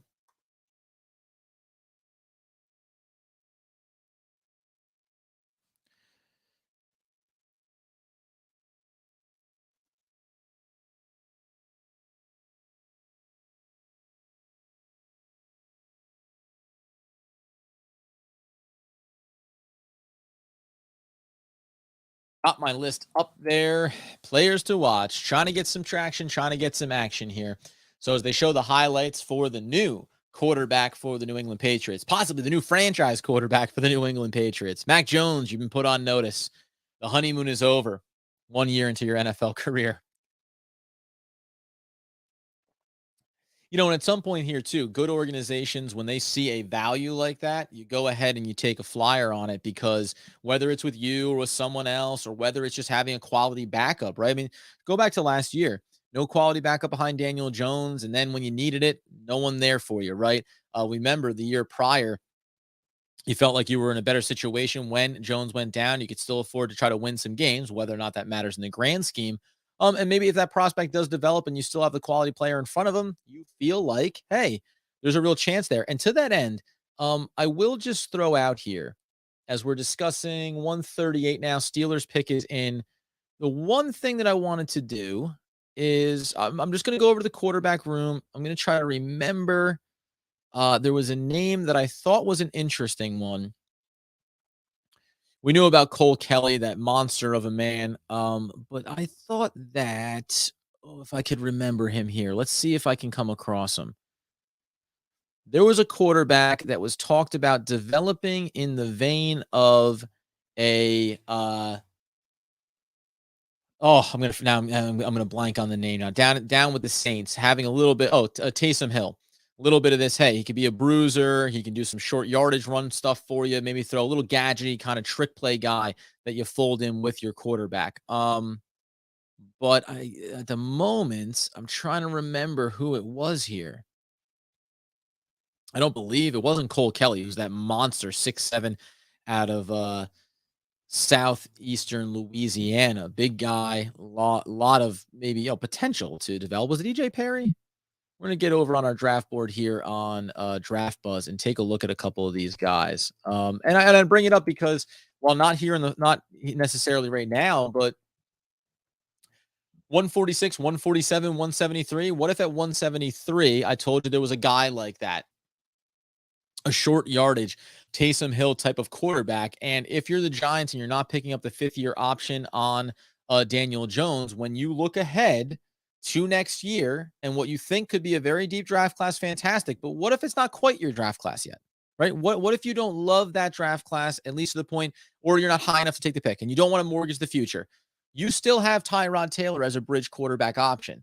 and maybe combined with a prospect that you're developing a little bit to take a flyer on, maybe that ends up working out, right? Maybe there is some real value there for the Giants. So I don't want to paint a picture that makes it feel like the New York Football Giants are in a bad spot next year. Steelers take Calvin Austin III. That's a nice one there. So you get your quarterback earlier in the draft. Now you're sitting here. You start to add some extra weapons there for him, right? This is what you like to see if you're a fan of the Pittsburgh Steelers, Mike Tomlin, and then just changing over your regime, right? What you want to try to do if you think that your young quarterback is going to be out there early for you, you want to have a lot of weapons in place, right? You don't want him to walk out there and struggle or behind a bad offensive line for that matter as well. So he goes for 138. The pick is quickly in 138, excuse me. The pick is in at 139 for the Ravens. We'll see what direction they go here in the 2022 NFL draft. And I'm going to try to remember who is this quarterback that we were talking about. Isaiah Likely goes here. Isaiah Likely from Coastal Carolina. So mentioned him, liked him, no pun intended. And he goes here, and that does make the second tight end, I believe, that the Baltimore Ravens selected here. I have that right. Where's Baltimore Ravens? They took a punter last time, Stout. That's why they were highlighting some of his work. Early punter taken by the Baltimore Ravens. They took Philel. Maybe I had that wrong around. So I may have had that. I thought that they had taken a tight end previously, which would have been pretty impressive if they had doubled down. Oh, no, they did. Yes, they did. They did. 128. Kohler out of Iowa State. So, preparing for what comes after Andrews, right? Obviously a very talented player, but they want to bring in some weapons here, and they've done exactly that here at the tight end position anyway. Maybe a little bit aggressive, and we'll see if it pays off. Okay, let's just take a look over here in the quarterback room. I just want to see if I can find this prospect again. There's going to be someone who is back deeper in the rounds here. Not going to be anyone considered high up on the draft board, but very interested. Let me just take a quick look.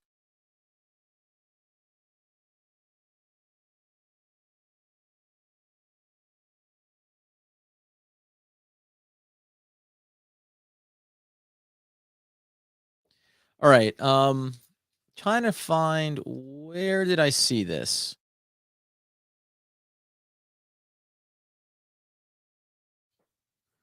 Who was it that I thought could have been an option here? I'm going to try to look here. Strength, athletic quarterback, 3 levels, strong arm, good, not elite arm strength, good zip on the ball. Trying to find if we see somebody that profile there. Strength, good, not elite. No, I'm just not seeing it here. I'm gonna have to go by. Wasn't Cole Kelly? Oh, was it a Geek Glass? Was that the one that I thought about potentially?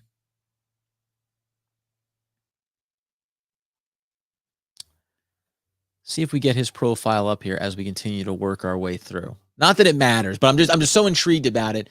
We're talking about best available. You see Bo Melton gets mentioned there as the 9th best available player here. They took Kyle Hamilton. This is the Ravens. They took Linderbaum to improve the offensive line at pick 25. They took Ajabo, the injured linebacker, a ton of talent, though. They took Travis Jones, the defensive tackle. We talked about him a lot.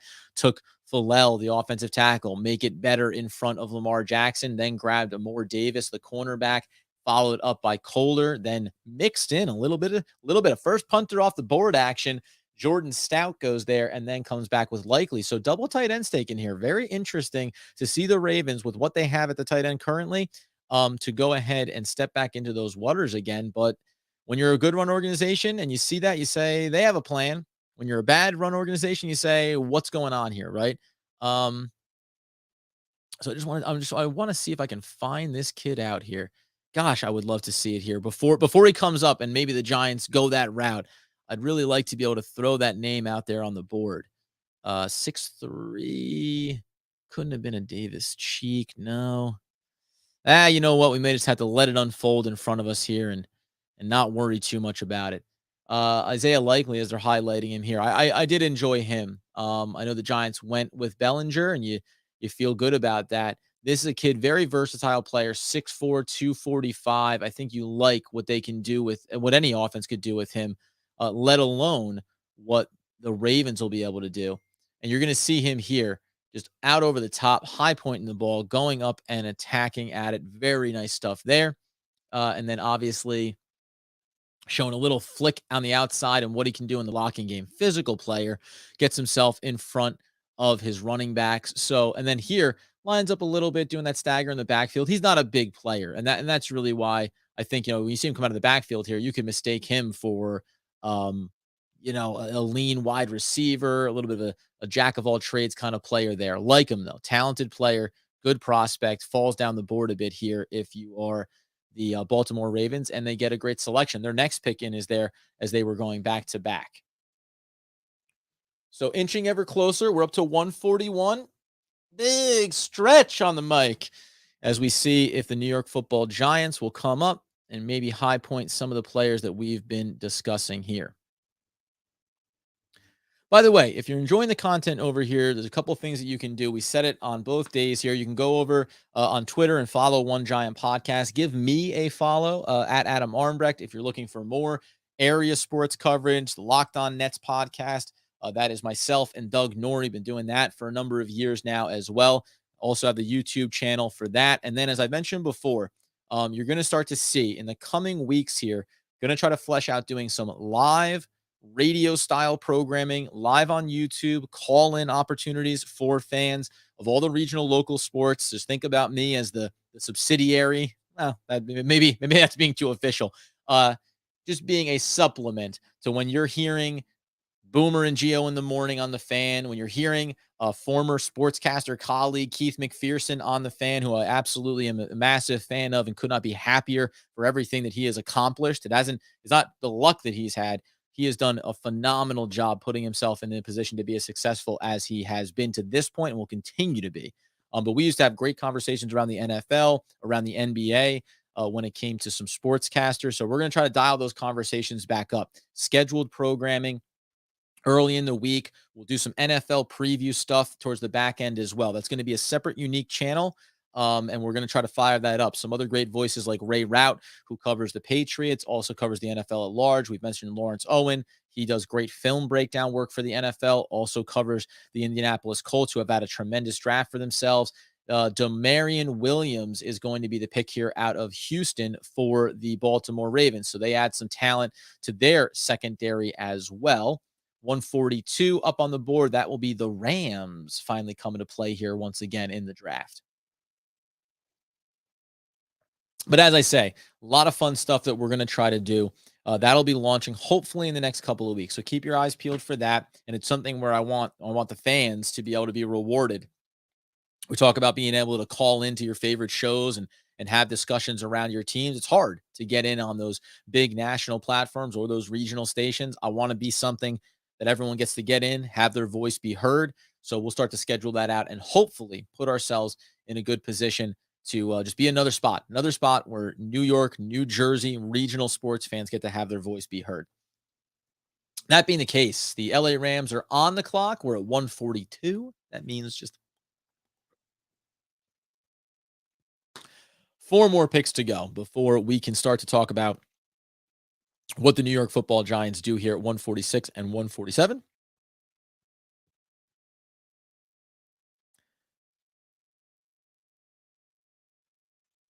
And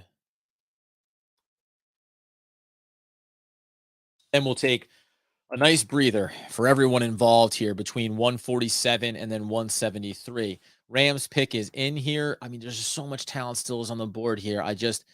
Listen, anytime that these names keep being out there, and I put Barno on the list, it doesn't mean that any of them are number one necessarily, but when you see these names keep falling, I continue to be excited. I say, Woolen, Barno, Beavers, Kennard, Jackson, Gunter, Ford, Drummond, any one of these guys. Ford, obviously at the running back position, I think that's a luxury pick. So I think more like if he falls to 173 and you like him, that's great. There's other players that I could throw out there at the back end from the running back perspective for the New York Football Giants, which by the way, we can even do that right now. You want to talk about running backs that if you're sitting there and you just want to stand pat and, listen, if it works out, it works out. And he comes in behind Breida and maybe fights him for yards his rookie year and you set yourself in a good spot going forward. How about Kieran Williams out of Notre Dame? right? He fell down the list because he just doesn't run a very good 40 time, but he's a slippery runner, good balance. He's just a nice, consistent player. I think that he'd be a great one just to let you fall to you at 173 or 182 and feel great about.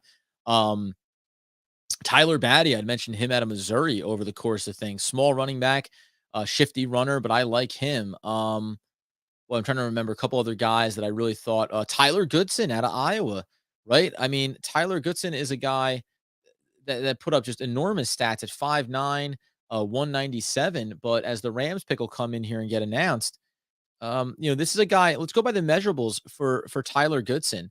Production above average, height, weight, speed ratio. That's the one that's right in the middle of the pack. Tremendous durability. That's one of the things I think that I remember. Let's go over and talk about just these running backs real quick. If it's going to be on the board for the Giants, the incredible durability factor is something that you can't overlook when you're trying to fill out a roster for your team. Smaller back, quick feet, good burst through the hole, runs hard, shows good contact balance, doesn't have great natural power, but he is a natural hands catcher who flashes after the catch and has room to grow as a route runner. So, and you don't want to use him as a pass blocker, always something that you're going to talk about. But if you're trying to have a bit of a committee approach to what you're doing in the backfield, you're going to have to give it up somewhere. But let's just talk about the back end of this here. Um, as we know, I wonder if is Algieri still there? He might still be up there on the board. I think that he's a quality player too. Doesn't run great, but my God, does he do everything consistent and well, right? Jacoby Durant is going to be the cornerback out of South Carolina State that goes here for the Rams. So they try to add a little bit of secondary help to their board. But yeah, so Tyler Goodson, I mentioned him there, but I'm trying to remember if I could find what felt like the easy pick if you were sitting there. I don't think it was Shamari Jones, 6'2", 203 out of Coastal Carolina. I mean, listen, yeah, and Algieri, who is there, big back, good foot speed for his size, flashes the ability to make defenders miss. 5'11", 224.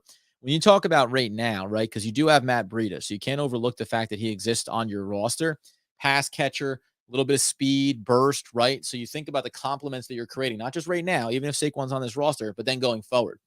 You can have Matt Breida be a part of what you do in this system. And then if you add a bruiser like the BYU product, all of a sudden you're sitting here really talking about having a nice collection of talent in your backfield, gives you some situational versatility there as well.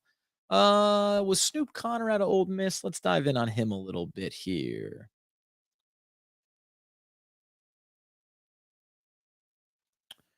Not going to give you much in terms of a receiver. Maybe that's why I looked away from him a little bit. Tyler Batty, though, may have been that player. And I'm trying to remember if Devontae Price was someone that I talked about as well. If we can get over Draft Buzz, we're running a little slow on Draft Buzz, probably because everyone is over on Draft Buzz trying to take a look at these guys. I think Ely, who went, I don't know if is he still on the board? I believe that he came off already. Let's do the discount double check on him. Yeah, Ely went. Oh, no, Ely is there. Let's just do a quick check on him.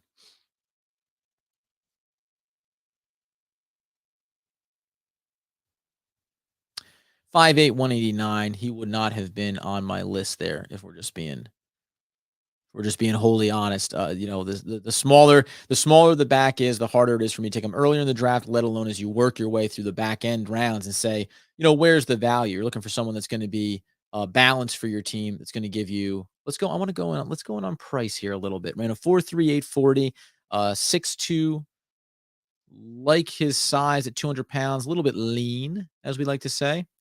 We have to be patient over on our profile page, though. As we say, working our way through what the New York Football Giants are doing. Every fan around the NFL dialing up all those prospect pages, trying to get a sense of where Big Blue could go here.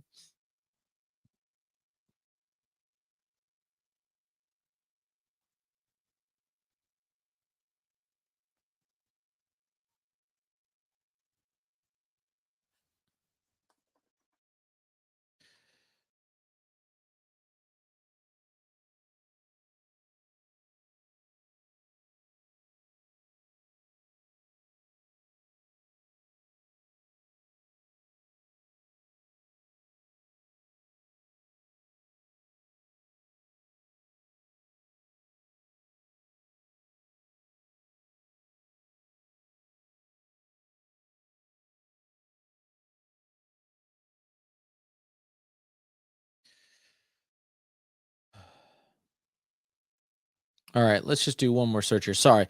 Trying to find if I can get this big name off the board here for us. Looks like pulling up these profiles right now here is getting tricky. 144 is in for the Commanders. We'll see where they go. Let's just dip our toes back into who's come off the board here. We know we're just a couple of picks away from Big Blue. So as round 6 will get underway here, round 5, excuse me. Round 4 concluded with back end. Okay, round 4 concluded with Durant, and then it was going to be a Okonkwo, tight end out of Maryland, going to the Tennessee Titans. All right, so we turn our attention over to the 5th round, which will kick off with the Washington Commanders here, and then it'll be the Seattle Seahawks before bing, bang, boom, right onto the New York Football Giants. Back-to-back selections. Really cannot wait to sink our teeth in to what the Giants end up doing here.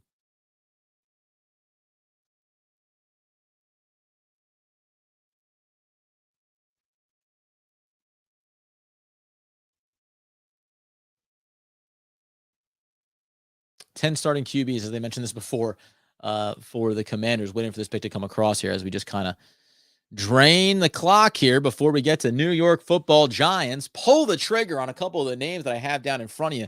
Even if you don't love, taking Wolin, okay, fine. But look at Beavers, look at Kennard, look at Jackson, look at Gunter, look at Drummond, Ontario Drummond. Oh, I hope that wasn't too loud for everyone listening. Sam Howell is the selection. So there you go. The Commanders are going to try to find a way to put themselves in a position to have success long term. Divisional opponent.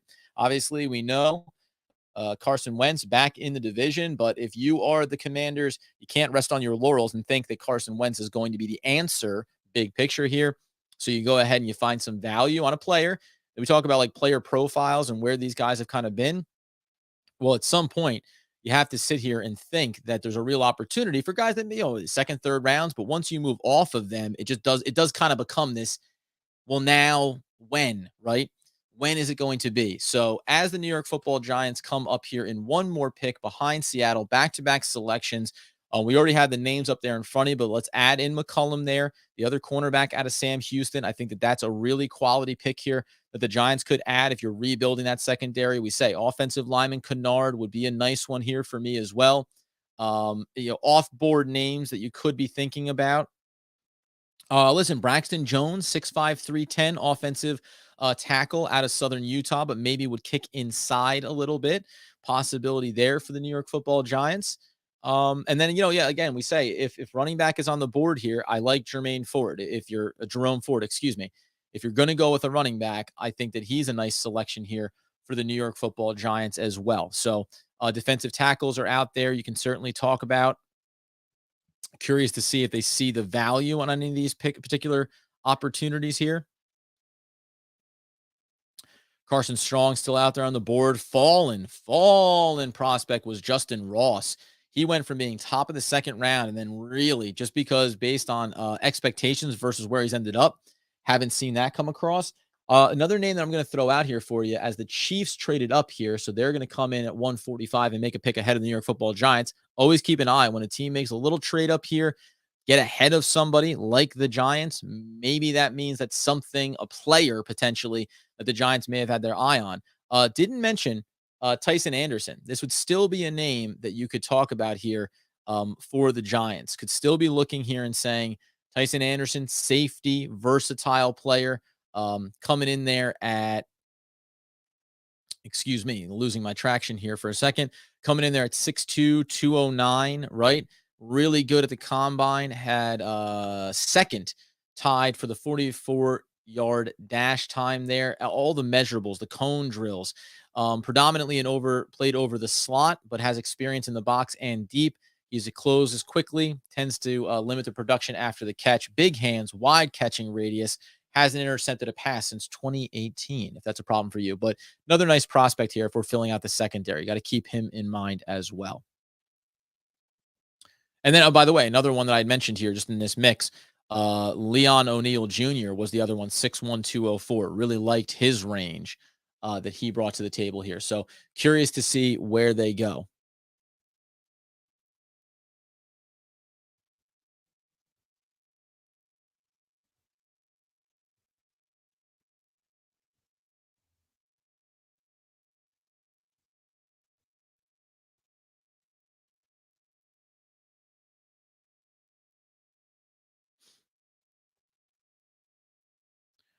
Gotta love two here as Andy's keeping me up to breast here. Darian Kennard goes off the board here for the Kansas City Chiefs. So again, you're talking about the Giants adding value, right? So a name comes off the board. Maybe that was a target. The value was there, certainly, for the Kansas City Chiefs getting ahead of the Giants. And maybe, we say they go up for a Zudu there earlier, maybe some falling value here in Kennard. Would have liked him.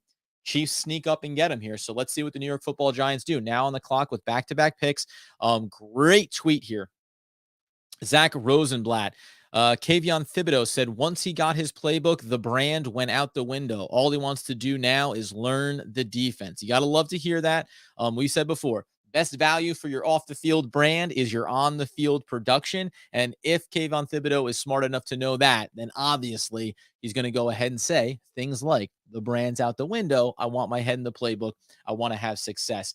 Let's take a look here. The pick is already in for the New York Football Giants. We talk about McCollum being there, Bo Melton being there, just the best available players on Mel's board. I do like, though, I did like Kennard. I thought that there's some real value there. Now, again, he played there at the tackle position. They talk about him moving inside to guard. I think you can see him struggling a little bit there, following around off the edge. But if you project him to move inside, then you see even a little bit more value. Plays mean, a little bit of a nasty edge there on himself, setting it for the running back out of the backfield. You're going to see him here in line, pulling, big boy, physical player, pulling there all the way, tackle pulling around to the opposite side, getting the job done. Let's go. Let's go. Let's go. 146, New York Football Giants, 4 picks remaining. We understand what is on the line here. All the guys that we talk about, a lot of them, we lost Kennard off the board, but we still have a ton of talent up here. Maybe the Giants are going to reach down a little bit deeper than we anticipate. But I'm very curious to see what they go here. Very curious to see if they call one of the names that we're mentioning here. You really would like it to be. I understand that going secondary again maybe feels like too much. But if we're thinking about the existing roster with Darnay Holmes, with Darian Williams, with Robinson, if the Giants' new regime is not a fan of them, then everything is there to be turned over. And you don't have to be shocked if they went into the secondary again. By the way, Verone McKinley, who was Andy's mentioned safety at this spot here, he's out there on the board right now, 8th best available player. And then you get into those linebackers that we've been talking about. I mean, that just feels like where I'd like to see the Giants go here. Linebacker, you can add more secondary depth. If they go running back, I'll accept it. I'll be excited about certain prospects. I don't think that they should do it. Unless, again, you're going to tell me that, hey, they just traded Saquon Barkley and got more assets for next year's draft. That could be the case, and I would certainly be in on it. But as it stands right now, I think linebacker in some form or fashion, secondary safety, you could still tell me you want to add a cornerback that you view as an outside prospect. And then, we start to get into, offensive linemen and some of these guys. But when I saw seeing Kennard go off the board there feels like, maybe we just missed our window there on him, certainly. And then Dontario Drummond, right? Like, I'm not going to stop beating this drum here around this kid. I've been saying his name a lot here. I haven't been saying a lot of the reasons why I like him so much. You can go watch his tape here. And I'm going to tell you right now, when you're looking down where he's the 16th highest wide receiver on the board right now. Let's put it in the context like we saw with Robinson earlier. Dontario Drummond is at his best running slants out of the slot, and he has his strength to make plays over the middle. He shows the ability to snatch the ball out of the air and has good catch balance after the catch. Drummond's combine was a 4.65. I get it. It's slow. It's not the thing you want to see. It raises a red flag, and he's not a threat to run past coverage or away from pursuit. I get it, right? I get that piece of it. Let's go over and give you the rundown here when we talk about what he looks like on the board for Draft Buzz. Could take a second to get up there. It's just everything about him, man. He's the guy that doesn't do any one thing, exceptionally well, but he does everything good. He high points the ball on the receptions. He has strong hands. Again, he gets away, shiftiness in space. He has just the right measurables here.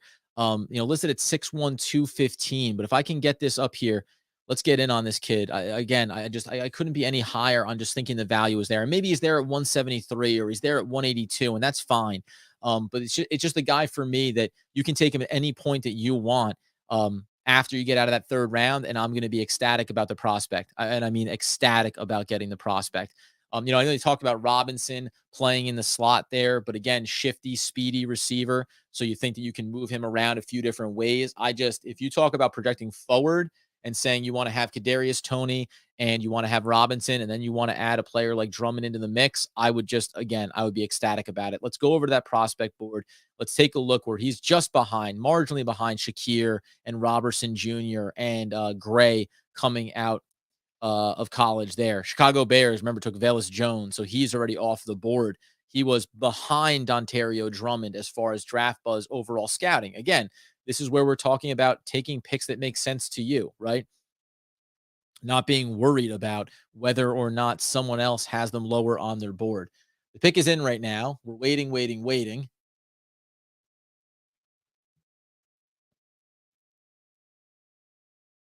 McFadden was the pick there at 146. Sorry, it just flashed so quickly there. And now DJ Davidson, defensive tackle, will be the selection at 147. Back-to-back picks here. Let's get in on the action for McFadden, excuse me, and then we'll get in on Davidson after that. McFadden, inside linebacker, 6'1" and an eighth, 240-pounder, 210th ranked overall on the board. Let's go ahead as we're talking with Joe Douglas from the Jets. Nobody cares about that. This kid was average or above average in all the key categories: instincts and recognition, above average; take on skills, average; range and run, average; verse run, tackling, average; third down capabilities, above average for this kid. Let's go ahead and flip the script here. We'll worry about Drummond later.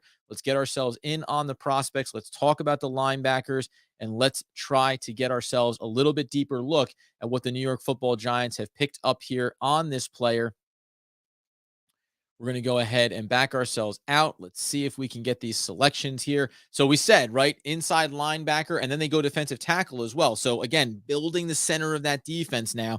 We talked about it so much earlier on in the draft, talked about Travis Jones, and maybe, just looked past a little bit here what we were getting at that position, which we'll talk about in a second here. But McFadden is an instinctive inside linebacker with short area burst to shoot the gaps and knock the ball carrier back, or contact between the tackles. He shows excellent awareness in underneath zone coverage. He has picked off 4 passes and has 8 pass deflections at Indiana. He's an effective hands fighter who is relentless and works half the man rushing the passer. So does a really good job getting in and after it. I like the thickness of this player. We talk about players that aren't as big necessarily. You talk, Nakobe Dean and saying only 5'11" and 229 pounds. Well, give me a little more height, give me a little more weight, and you have a real prospect here. Think about him as, it sounds like, being the replacement for Blake Martinez. I cover the Nets. What can you do?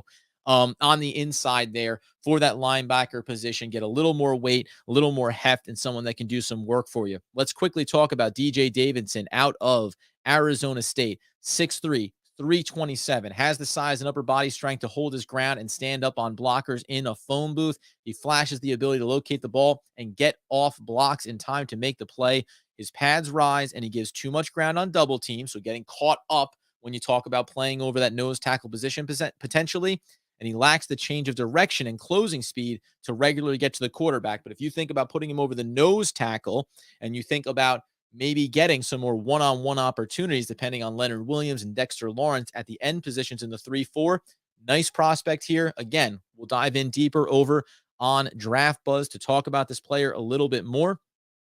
We had also mentioned the inside linebacker in passing as we've worked our way through these draft boards on previous days. But right here, I think this makes all the sense in the world. You have to like what the Giants are adding here. They solidified the inside of that defense. We mentioned no Dalvin Tomlinson, no B.J. Hill, no Austin Johnson, right? You've lost the weight, the strength, the ability to be effective up the middle on the defensive side of the ball. So you brought in the edge rusher in Thibodeau. You brought in players to add to the secondary. Now you come back on the inside and you say, let's get stronger. Let's prepare for the days after Blake Martinez and what this looks like going forward here. So unexpected just as far as the names that are being called. Never going to lie about it. But getting McFadden, getting Davidson, 2 really nice players here for the Giants.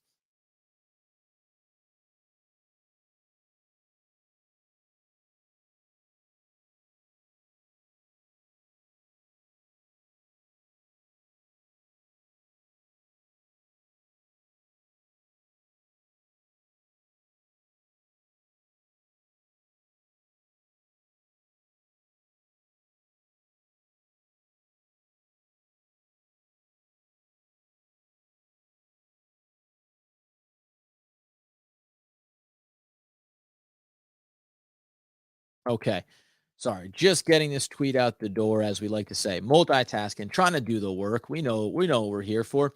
Let's go over and just flesh out these prospect grades a little bit further when we talk about McFadden. Now, again, Darian Beavers was still out there at this point. We're up to 149 with the Commander, so you could go either way with them. And by the way, I'm gonna tell you right now, I'm not against adding another player like this. Same thing I said about the secondary. Like you can go secondary, you can go linebacking core here at 170 at 173 when they come up, certainly. So there's nothing stopping you from continuing to sit inside kind of this pocket and the value board here for the New York Football Giants and give yourself a real opportunity.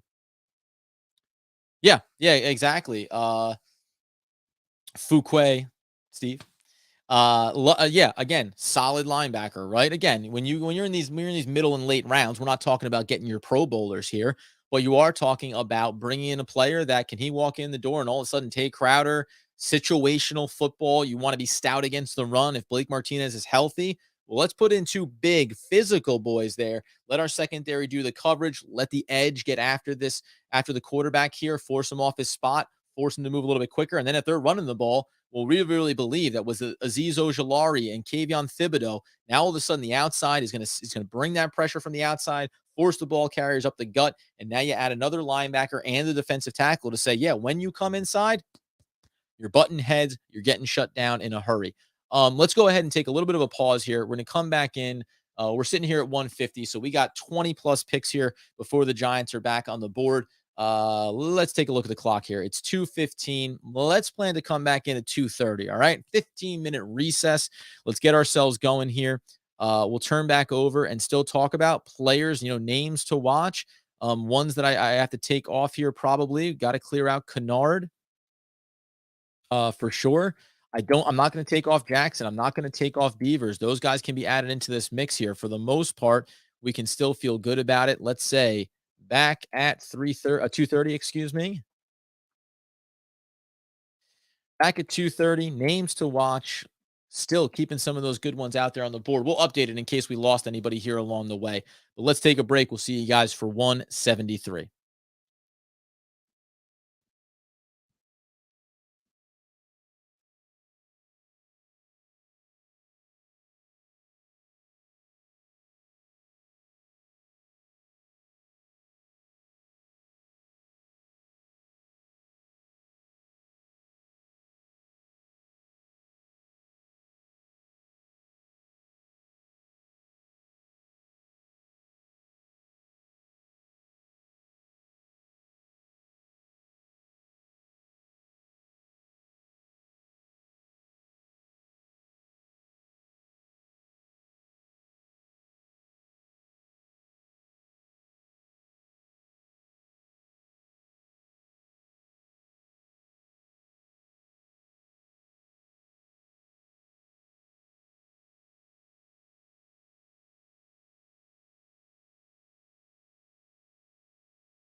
All right, everybody. Let's get back in on the action. 2:30 on the nose, my friends. We are sitting here talking about 154. So let's push the pause button just a little bit longer here. We'll come back in. I'm gonna update it here. One thing I'm gonna say here while I'm in the building, because I'm over on Twitter, I'm having good interactions with everybody. It's awesome. Love the conversation. So I said quality players, picking up Mekhi McFadden and picking up Davidson, shoring up key positions of the defense. And I said, what can you expect from McFadden? He's going to be a guy that helps you stuff the run, gives you a little bit of underneath zone coverage ability. And then when you think about Davidson in front of him with Leonard Williams, with Dexter Lawrence, stuff that run, get stronger up the middle. So I said, helping to solidify the defensive unit and the up the middle defense for this team. I get a little bit of pushback from someone over there, and I can appreciate it. I'm not here to get into squabbles over it. But the way that it gets played out essentially is saying this young gentleman, Dale, shows a highlight of McFadden ranging over on the sideline and losing wide receiver on a spin move tackle attempt, saying, what are we talking about here? And by the way, if you want me to go ahead and throw up responses to that, which I went ahead and did, by the way, when you go ahead and show McFadden spearing Michigan quarterback right up the gut, bursting through. There are highlights of this kid out there. There are tapes on him that shows that he can be effective. He bursts right up the gut, shucks off an offensive lineman, bumps one down to the ground, working his way through to the quarterback. Like, it goes both ways, by the way. Like, yes, there's going to be bad tape on everybody. Like, can we knock it off with this? And you really got to stop with the conversation saying everything after the first round was going to be extreme reaches. Look at the draft boards for these teams. Look at where people are taking players. Yes, there are some falling talents. Seattle took Tariq Woolen. I absolutely love him, and it's going to be one of the players that I talk about when we go into the post-game draft. Let's go back into this, right? These are some of the names that I had talked about.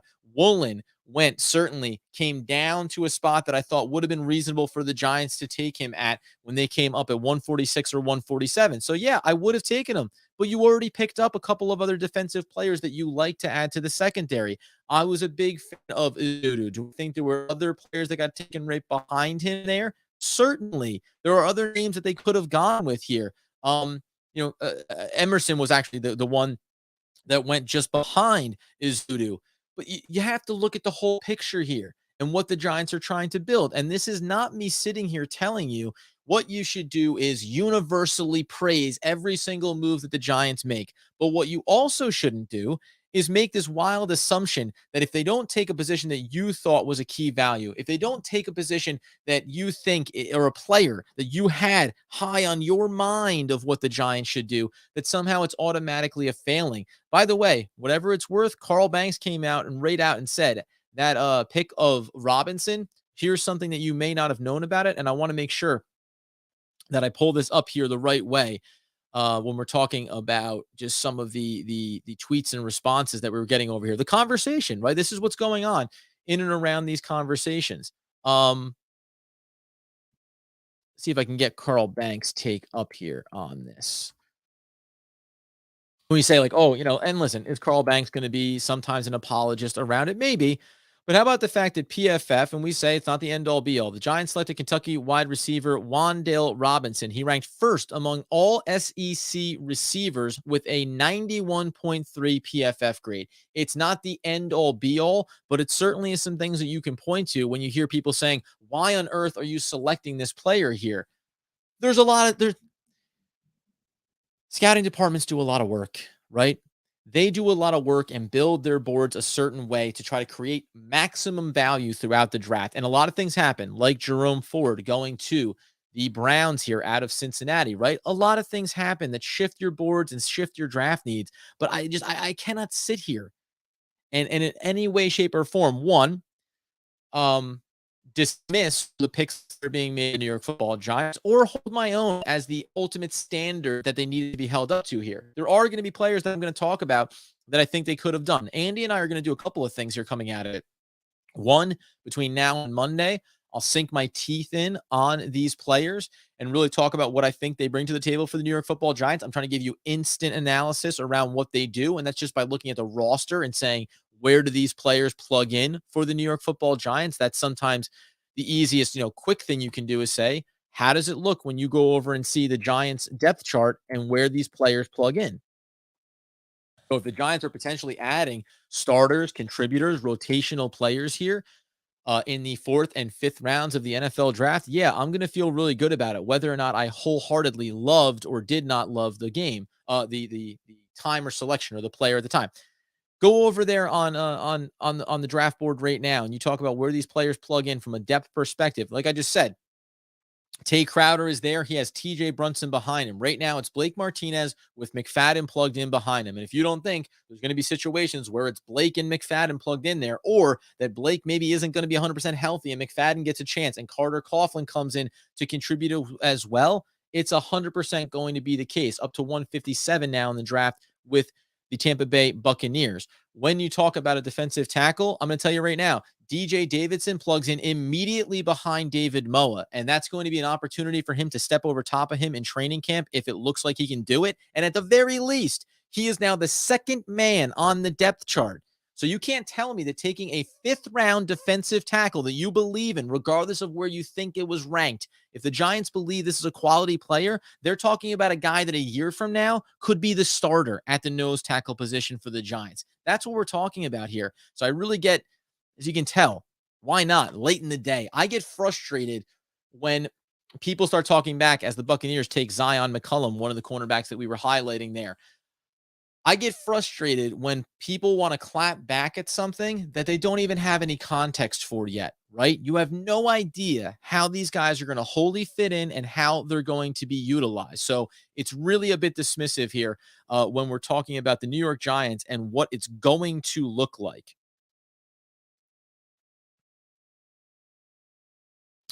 That being the case, though, we continue to work through here. Let's look over the depth chart now and think about where else we would like to add a player, because we've been talking about players that we like and then kind of reverse engineering this thing in a lot of ways.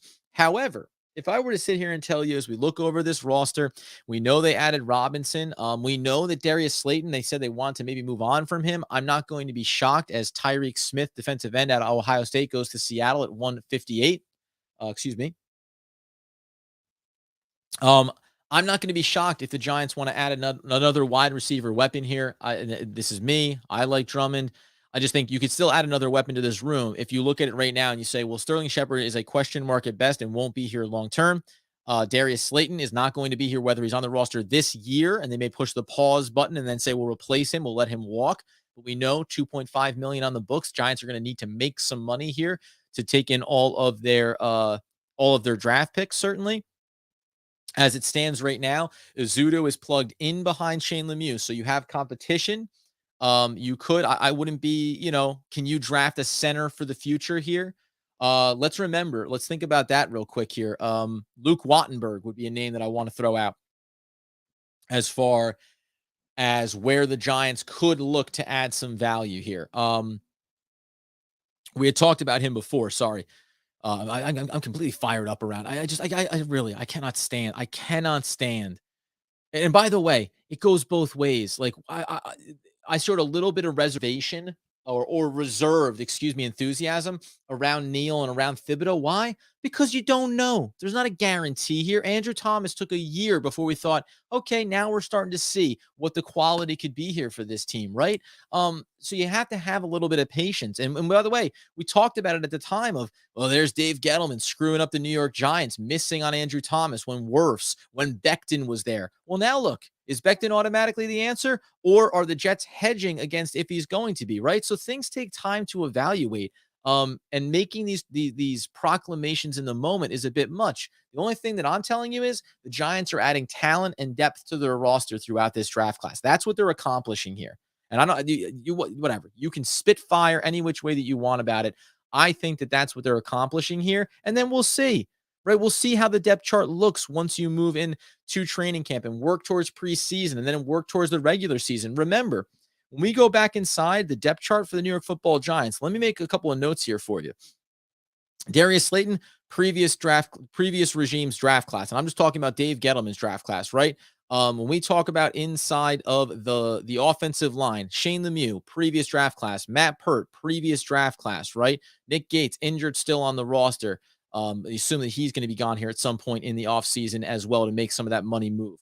That's four players right there that we're talking about. You go in on the defensive side. Tay Crowder currently plugged in as a starter, but previous draft class, as is TJ Brunson, as is Carter Coughlin, as is Ellerson Smith, as is Cam Brown, who's listed so far down the depth chart you can't even see him, as is O'Shane Ximenez. I just listed six guys right there inside of this linebacking core, let alone when you get into the secondary and you talk about Rodarius Williams, you talk about Darnay Holmes, and you talk about Aaron Robinson, who at this point right now is actually listed the furthest down the depth chart for whatever that means in the big picture. Like, we are talking about in the secondary alone, I gave you three players that are in the secondary that Joe Shane did not draft. I gave you four players in the linebacking group that they did not draft. That makes seven. And then I gave you another two players on the offensive side of the ball on the line alone. Three players, excuse me. That's 10 players on offense and defense, let alone if you add in Sterling Shepard and Darius Slayton. 12 players, right?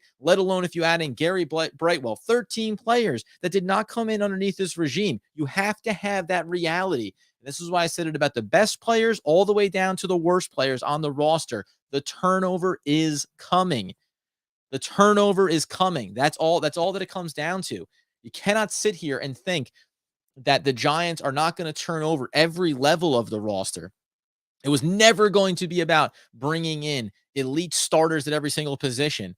What the Giants accomplished here, by the way, let's go back into it again. So when you trade back, everyone says, why'd you trade back to 43 to take Robinson? Someone that everyone's going to come back around on here. Everyone's going to feel better about. Even just a day later, everyone's already changing their tune on him. You come back around here and you think about specifically on the defensive side of the ball, you added in by trading down, you afforded yourself to get two players that right now are the number two on your depth chart at worst at their positions. They don't exist necessarily. At least one of them doesn't, right? So do you get McFadden, but you don't get Davidson? So now you're talking about David Moa and Justin Ellis being the only guys that you have at the defensive tackle position, let alone that you don't have any depth behind Dexter Lawrence and Leonard Williams with Raymond Johnson III and Nico Lalos, right? So you're not getting Davidson. So now you're devoid of talent over there. Bring it back up to the round before when we talked about them going and being able to get not only a tight end, which plugs in here and says, listen, that's a bit of a value buy. We get that. But you're also able to give yourself a second defensive player here, knowing that you had already added Cordell Flott. Then you were able to add Dane Belton, who right now, by the way, you want to project where he is, versatility. He's listed as the safety backup behind Julian Love, a player that isn't going to be here in another year. I didn't mention him as being previous regime's draft pick. So, take the step back, go big picture for a second. In the middle rounds here, the Giants, in theory, have put themselves into a position to maybe have replacement starters going into next season. They're not all going to hit, but at least 2 out of 3 or 4 of them are going to. And when they do, you save yourself from having to go into the draft next year or into free agency and overspend to over-acquire talent. Oh, my friends, we are up now to in the 6th round here. We're picking at 161. So we're closing in on the Giants 167. 173 pick that'll be coming up next year. Man, you should clearly be able to tell here as we talk about adding the talent that they brought in.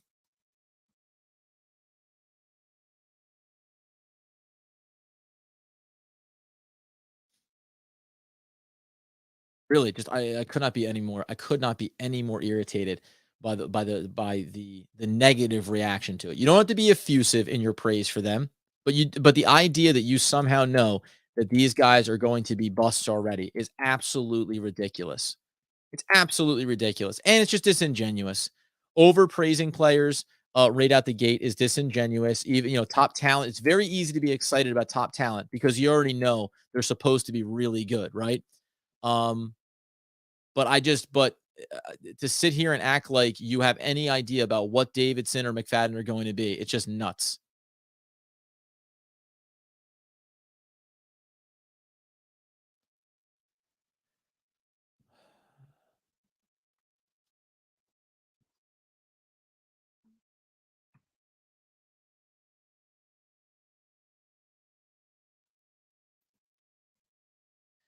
Sorry, I'm in it with this guy here around it.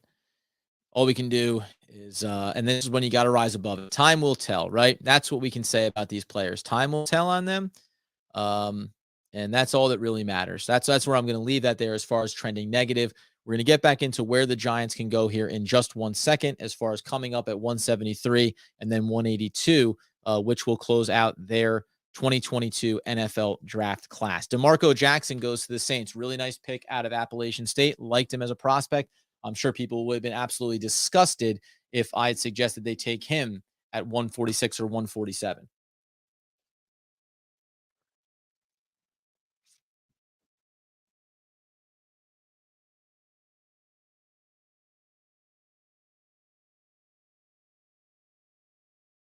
Just taking a moment here, just to clarify some thoughts around this. And I'll throw, let me just throw up the pause screen for 1 second. I'll be back in 2 seconds here to continue this conversation around where the Giants can go at 173 here as they come up in another 10 picks or so.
Okay, friends. Sorry about that. Thank you for the pause. We got a lot of action going on here, obviously. Let's just take a look. I see you got a comment coming in. Talk to me. Of course, yes, and that's a great, and maybe that's one of the best points that you can make. Trusting what Joe Shane and what Brian Dable and this staff has in mind for this team. Yeah, it's a lot easier to do that now, right? The previous leadership under Dave Gettleman, you sit there and you say, well, what is the expectation here, right?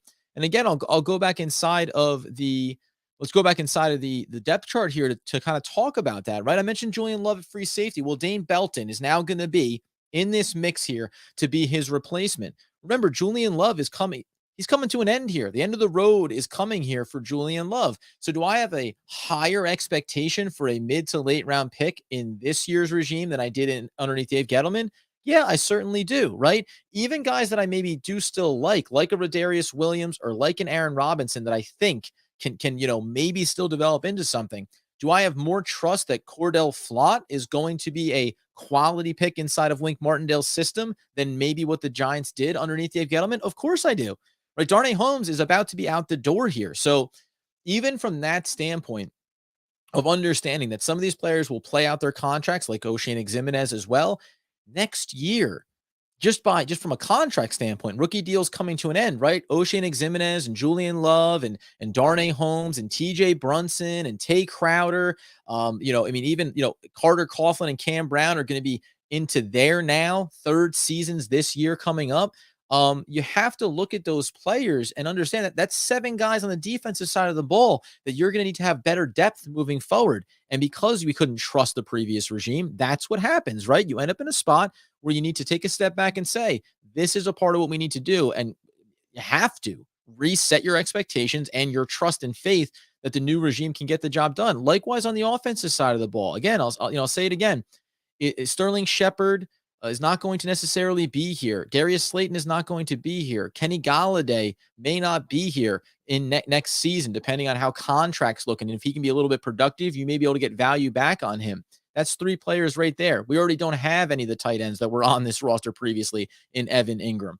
When you go into the offensive line, again, Shane Lemieux, Ben Bredesen, Matt Pert, Wes Martin, right? Corey Cunningham, Nick Gates, 6 players that are not going to be a part of this process here. So that's 6 guys across the offensive side of the ball. There is a lot of movement that's going to happen here. And I get it. It's frustrating. But taking that frustration from the previous regime and then somehow applying it to this one and saying, why didn't you XYZ? It's just folly. Let's talk about where the New York Football Giants can go here as we're moving ahead. Let's turn the clocks ahead here and let's think about where these things can go.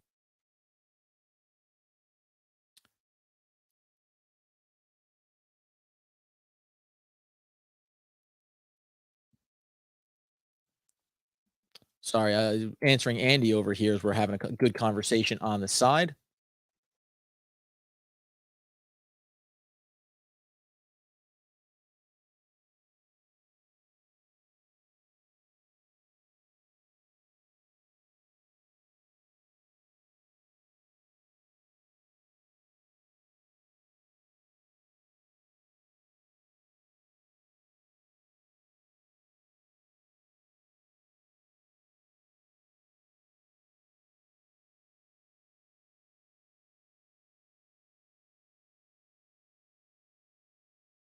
Okay. Let's take a look at where the Giants can go. Let's reset a little bit here. We haven't talked about players that have been taken along the way. We highlighted some names that we saw pop up after the Giants went there with Davidson. We saw Khalil Shakir. He was a falling talent. We also saw Turner go to the Washington football team. Sorry, the Commanders now. Algier went to BYU, running back, so falling value there. Woolen, we talked about him. I think that that's a tremendous value. And one of the things that we will do is, if I didn't say this already, compare and contrast where the Giants ended up going in the draft, what it means for the roster going forward, and then where are some areas? How would we have constructed things a little bit differently in these middle rounds if we were at the helm there? And it doesn't make it right, obviously. I would expect that the staff and the GM have a better vision for this team than maybe I do from the outside looking in, but there's players that we liked. Could there have been some value there? Ford went to the Browns. We said McCullum went to the Bucks.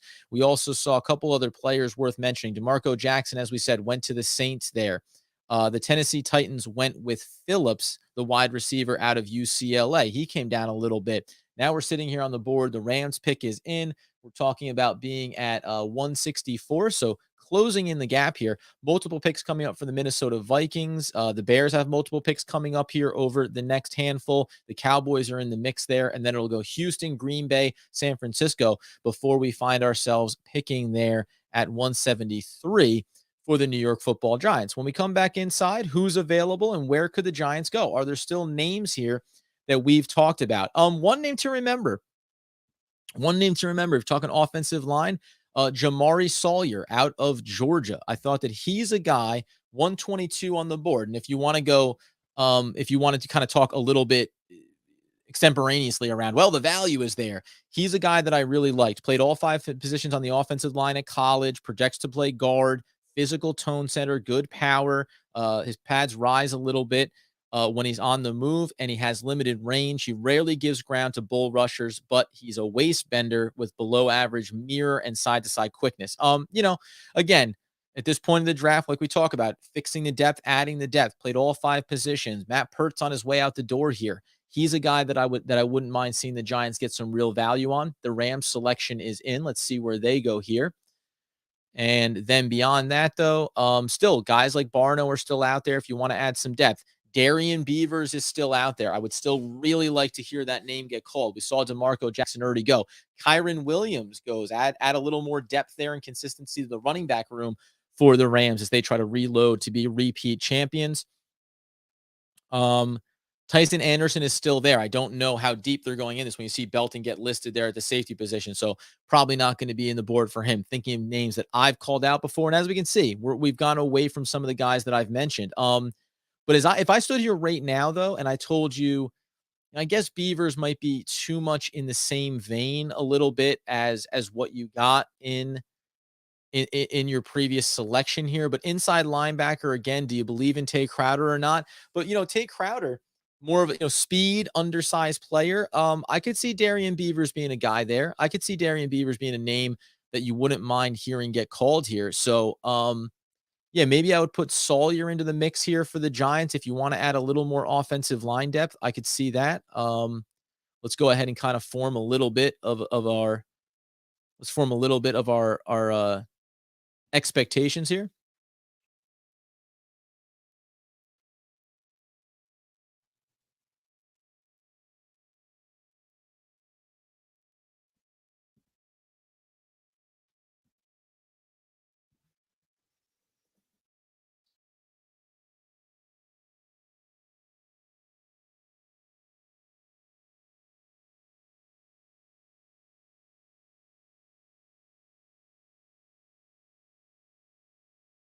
Okay. When we talk about here, let's form this list a little bit. What else we got here? Oh, John Doe, man. Thanks for coming in. I can't remember. I can't remember if you came in on one of the draft coverages before. I know you're always on YouTube as well. I think we can all argue over the players they took, but I love the positions they attacked and the trade backs. Yes, yes, there you go. That's another really good. We've mentioned this a couple times before, right? You were able to, whichever way you want to slice it, you were able to add a tight end, or you were able to add the cornerback, and then additionally at the next time around in the 5th round, you were able to also add a defensive tackle, or you were able to add the inside linebacker, right? And if you don't have those options, let's even say you really loved Sky Moore, or let's say they did what I liked. I really liked Alec Pierce. You take Alec Pierce at 36 and you don't look back. That means when we go over and talk about where they stand from a depth perspective, you either what don't you have, right? Maybe you don't end up getting to take an offensive lineman like a Zudu, but that's a pick that you already had in place. But then that means that maybe you don't have the backup right now on your depth chart for Julian Love and for Xavier McKinney for that matter, right? So maybe you've lost out on the safety there. Or maybe you're sitting there and you want to live with the results as far as the linebacking core goes. Okay. But then that means that you don't have Davidson, maybe. You've added McFadden, or you don't have McFadden. And all of a sudden you go into this season saying, is TJ Brunson? Is he a guy that's going to rotate in there? Is Tay Crowder? We've seen the PFF grades on him. Is he going to be consistent enough? You've given another option here for where this team can certainly go. So I think that that's also the right way to look at it, right? You have to consider what you've added into this process. And now, what can you add here in these later picks because you had a couple extra ones? Hey, wouldn't you know, Weezer's performing at the draft as one would expect. Let's see what song they're hitting us with.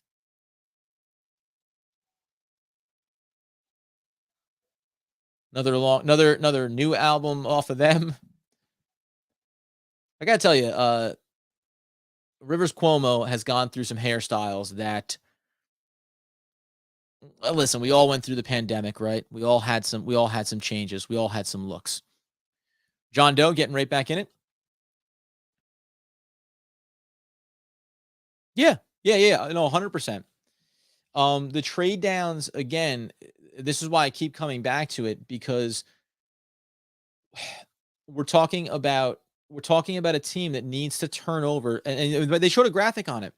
The back end of the draft after the 3rd round, 4 to 7, is where you build a third of your roster. 33% of your roster comes out of rounds 4 through 7.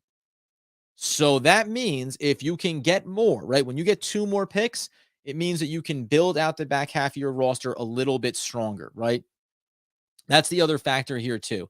You want to get quality players. And I'll put it this way too. If you are high on what the Giants did at the top of the draft with Thibodeau and Neal, as everyone should be, then that should inspire you to be willing to trade back, because what you think you did was stud, right tackle, starting, plug and play, done, right? Kayvon Thibodeau, boom, stud, edge rusher, impact player. Once you've checked those two big boxes, and you should at 5 and 7 in the NFL draft, now you get to say, we know we added two starters.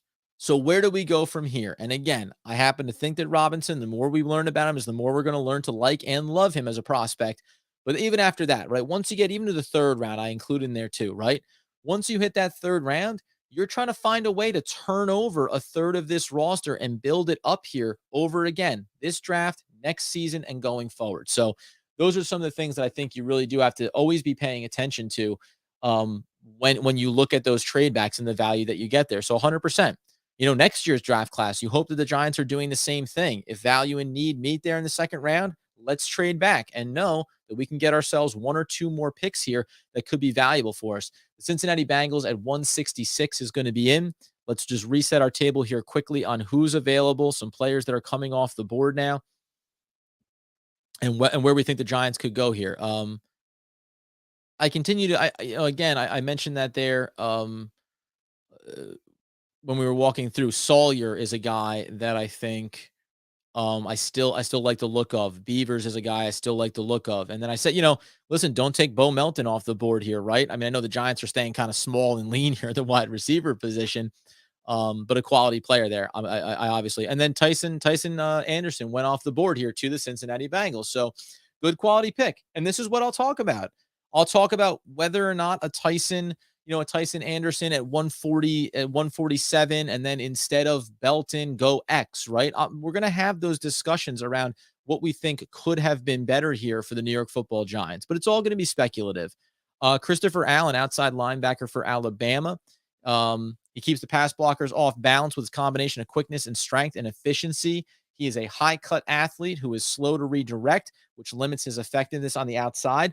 But I think he has some good upside here for him. I like the combination of the size and the weight there, right? 6'4", 241.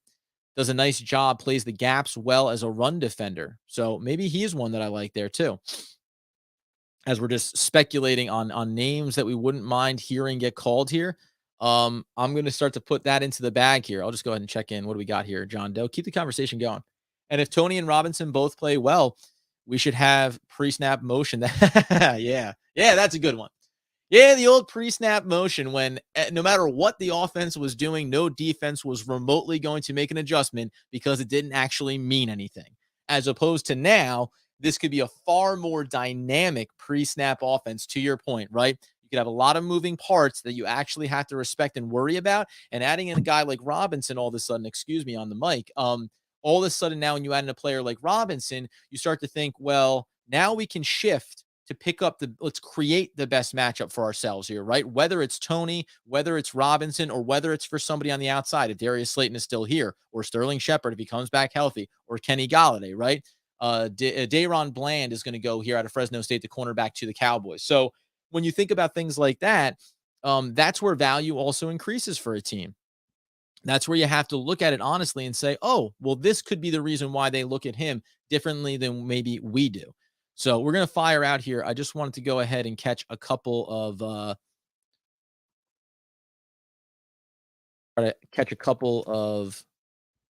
names here. Couple of names here that I think could be worth keeping a track of for the New York Football Giants. I've been wrong going down the list here, but it doesn't stop you, right? Doesn't stop you from shouting them out.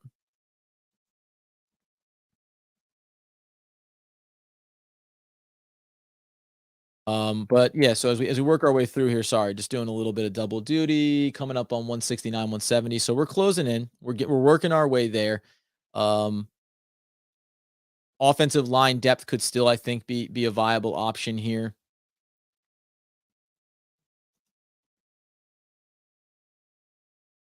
I think adding another weapon is certainly possible here because remember, again, Andy and I walked through this scenario of saying, well, what about doing a little bit of a double dip here when we talk about wide receivers? Because you added a tight end as well.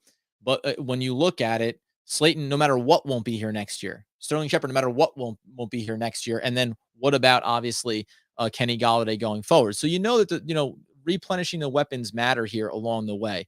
So as we throw some of these names out, in the back of my mind, I will take a look here at some other weapons that could be. I did mention Bo Melton. I think he's small. How many small, shifty, quick wide receivers do you want to have there? Who knows? But maybe it is building towards something for the New York Football Giants as far as what they want to do in the big picture. Kellen Deesh is still out there out of Arizona State as well. I don't like him necessarily from a size standpoint. Needs to get on some mass on his body there to play across the line. But continuing just to look through this list here real quick.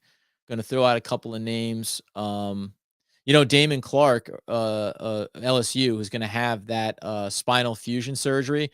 At some point, his value probably comes in there if you want to take a flyer on a player. Not saying that's for the Giants to do, but if he can come back, some team is going to look at him and say, "Hey, there is value here, right? There is something here for us to consider."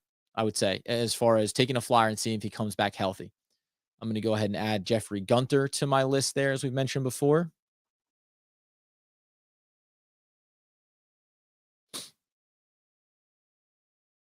I'll be very curious here. We kind of said shut down the running back conversation here as the Chicago Bears are on the clock. And again, if you took one now, I get it. It's late enough where you just think you're taking a flyer on somebody, and that's fine.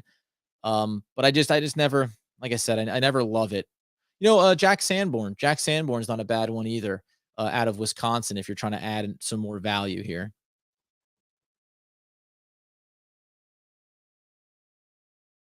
Bears are coming in on theirs. Like Tyson Anderson, they're showing his highlights now, playing in down around the box. Again, versatile player.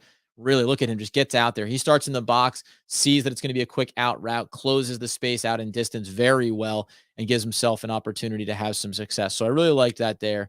Liked him as a player, liked him as a prospect. Wouldn't have hated if there had been an opportunity there, certainly. Oh, just rolling through some of these other opportunities here.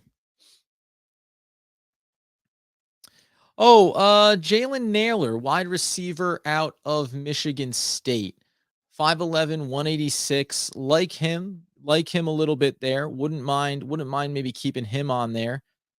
And then Luke Wattenberg, who's fallen down a bit, but that's a center prospect, guard center prospect. But I think you could just let him develop and maybe see him as a replacement going into next season. Certainly that could be on the board there. Pick is in for the Chicago Bears here. Yeah, there's still some really good. There's some good things here. Boston College, Alec Lindstrom, the center there, right? He makes all the line calls. He blocks to the echo of the whistle. Positional blocker. There's something there maybe that would be worth taking a look at. And these could even be value post draft here.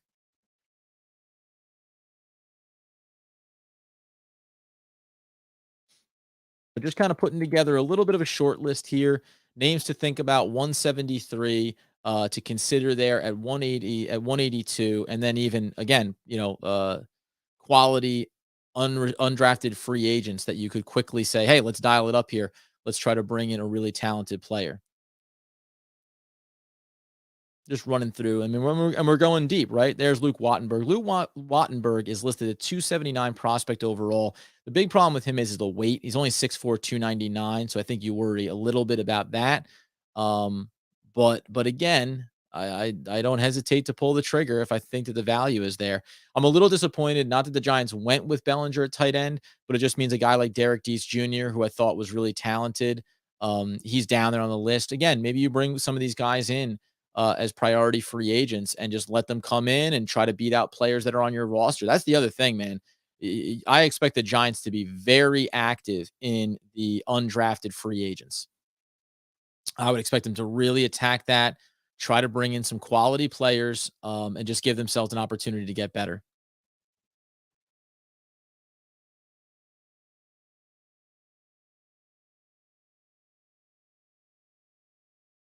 Going to go ahead and punch up 173, 182.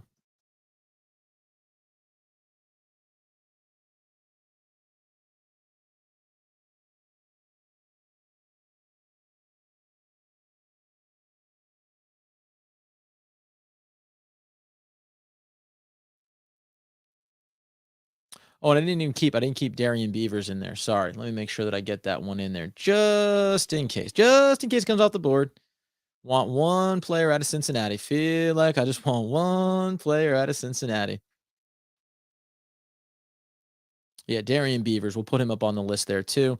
So let's get him up there.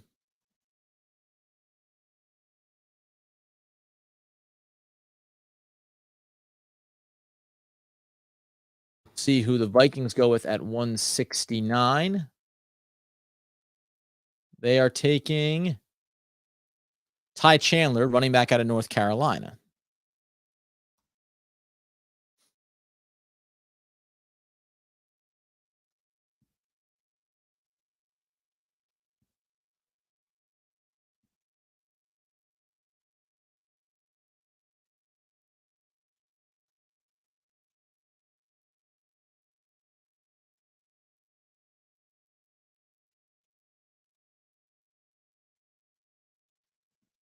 Okay, sorry about that. We're getting lost in the sauce here a little bit, as sometimes is the case. So let's jump back in on the conversation. I apologize for missing out. I got multiple screens going here. Undrafted free agents are obviously underrated, but my favorite dark horses to make the team, real hidden gems, need to do a live. Oh yes, yes, yes, yes, my friend. That's why I said like some of those names that I'm talking about right now here, and we'll just highlight John Doe as well. Bellinger being about as anti Evan Ingram as any tight end. Yeah, and by the way, he's also about as pro like typical New York Football Giant tight end, right? Like think back to Kevin Boss, right? Think back to some of those big lumbering kind of tight ends. We know we've had some other guys mixed in there like Jeremy Shockey, but that's what you want. You don't we you know we've never operated from the tight end position as being the pure athlete that's going to stretch the field, right? And that's okay. Sometimes when they come up, those opportunities, you want to reach for them, and it doesn't mean that philosophically things aren't shifting um underneath Brian Dable, but I just want a guy that gets the job done, right? Typically the Giants are a team that are built around the tight end being consistent and being a safety valve, right? And showing up for some nice little chain moving catches. That's what we want out of our tight end position. So that's why I do like Bellinger there. And it doesn't mean we'll get through it though.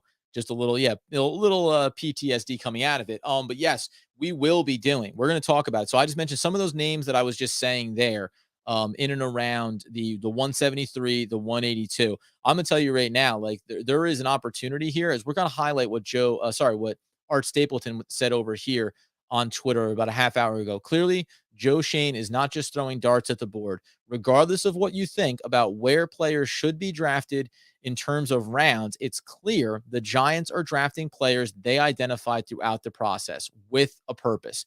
That's what I like. That's what I'm talking about, right? You can say however you want, it can work or not work, but they had a vision for what they wanted to do.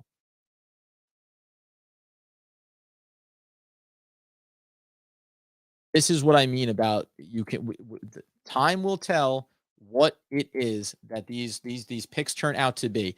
But the Giants, in conjunction with where the board sits and what you're looking to accomplish, they went forward with what they thought was going to work for them. Yeah, I'm gonna pull up this thing too. Yeah, and I don't want to let me not misrepresent what Bellinger can be for the New York Football Giants. Let's go ahead and dial up here draft buzz if we can in a moment, and we'll take a little bit of a closer look on what his profile, what his profile is telling us. Yeah, I'm not trying to understand. And by the way, though, when I say Kevin Boss, it's like Kevin Boss, we all know we can remember streaking down the middle of the field, making the big catch in the big moment, right? Like that's part of it. And when sometimes when you say they don't have to be the athletic freaks, it's like I don't need them to be Evan Ingram, right? Because sometimes you get caught in this thing of all the athleticism in the world, but if you don't have the level of consistency, what are the expectations that you set for players like these? So when we go down a little bit deeper here and look for Bellinger, well past my guy in Deese Jr. But again, now by the way, Deese Jr. was more of the athlete, but not necessarily athletic, like picture Evan Ingram. Deese Jr. has like tight end athleticism. Let's put it that way.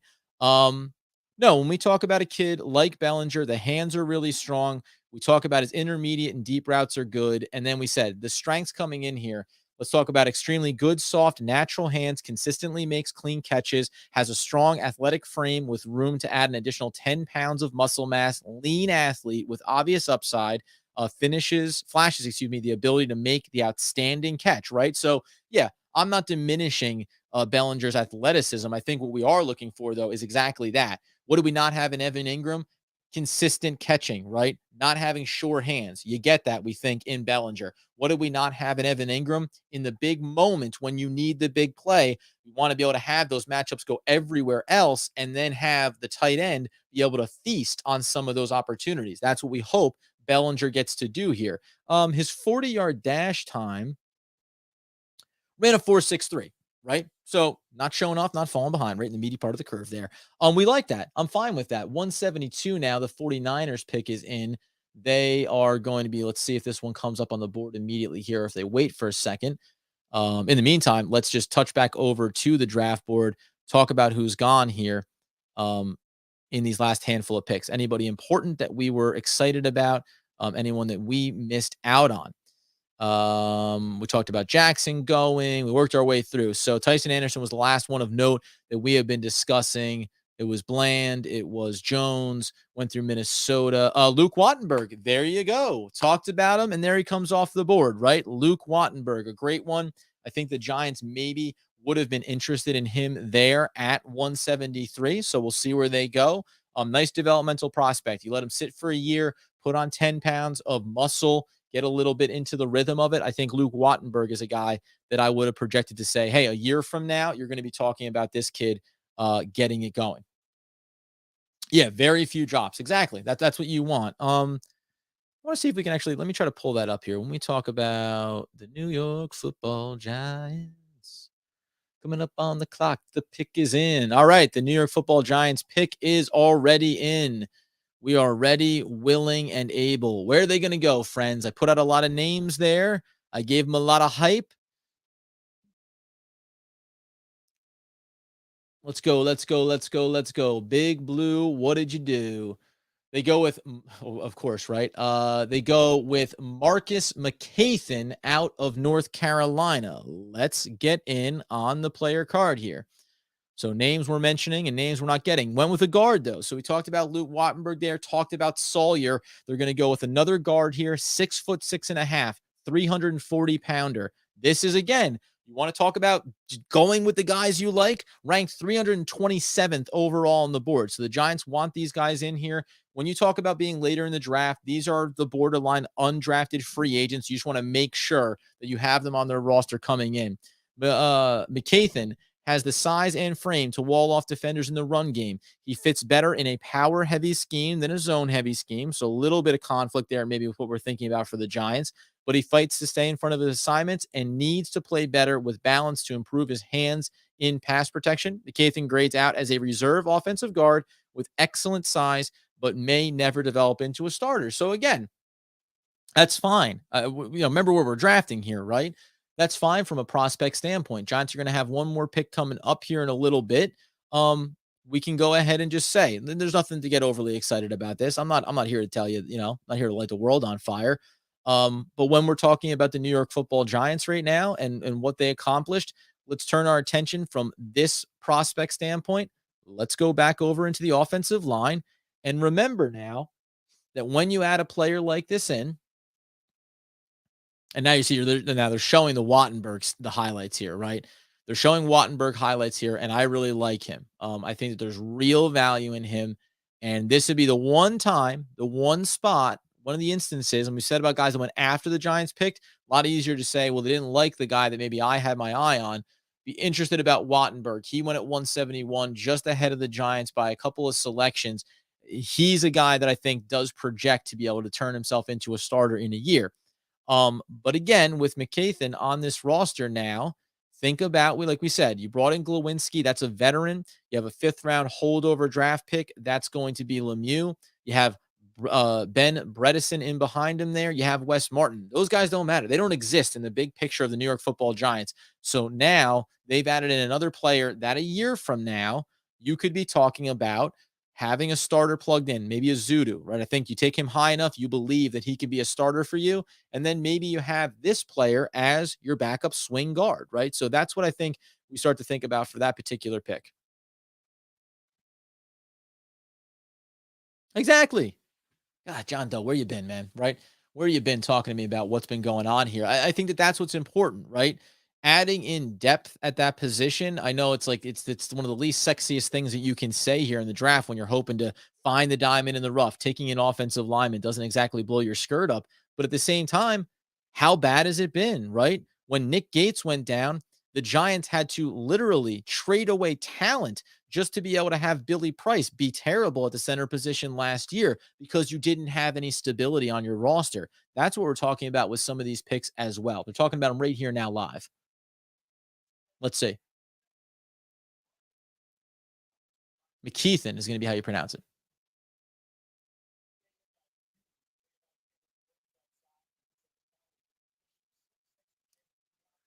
Watching him work right now at the right guard position.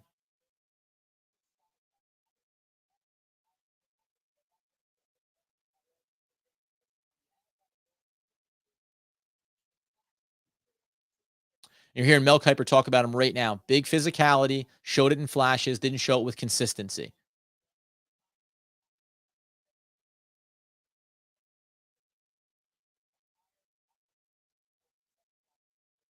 Had him going a little bit later. So, like we say, now remember the other thing that we're talking about here, too, pick five, round five, 173 for the New York football Giants. When Mel Kiper says we had him, seventh rounder, maybe priority free agent, that's great. But what you don't know is they run through the Giants draft board. Kayvon Thibodeau, Evan Neal, Wandell Robinson, Joshua Azudu, Cordell Flott there wrapping up the third round for the New York football Giants and then rolling over. I'm going to listen in and relay. I would like to see what they have to say about what they've done here so far.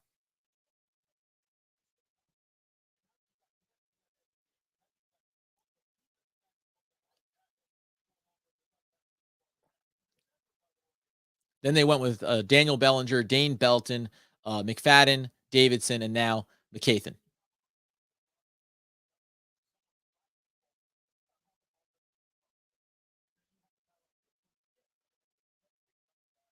Louis Riddick speaking very highly of Robinson.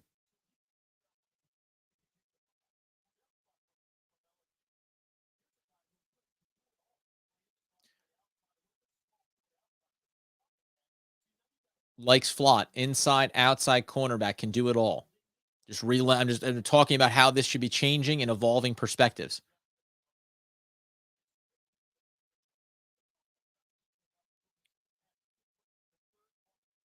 So Louis Riddick here is talking about great team building here for the New York Football Giants. Now it's about dropping in the really good pieces that you like there. So again,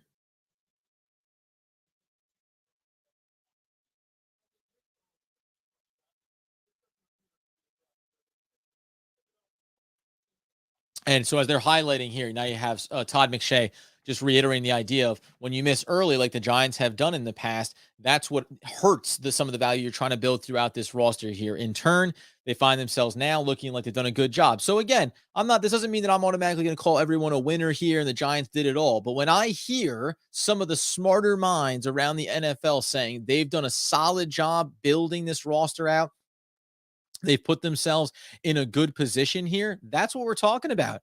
Like again, we'll see it on the field, but you're hearing these people talk about the New York Football Giants saying they've done a great job building this roster.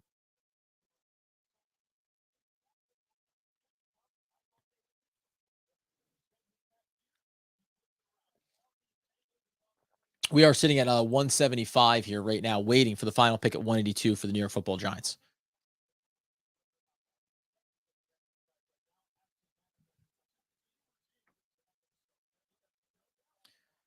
This is a new regime, and this is a heck of a start. Let's go ahead and get that out there. This is a new regime, and this is a heck of a start.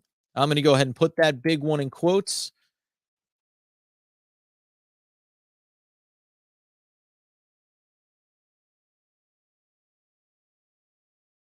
And that's going to be Todd McShay.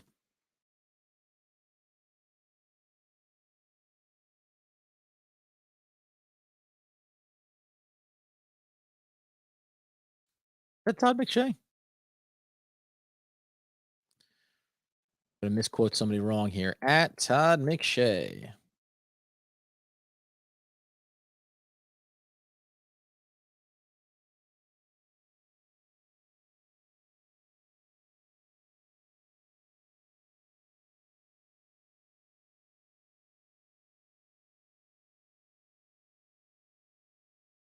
Okay. Oh, all right, guys. I'm gonna be honest with you.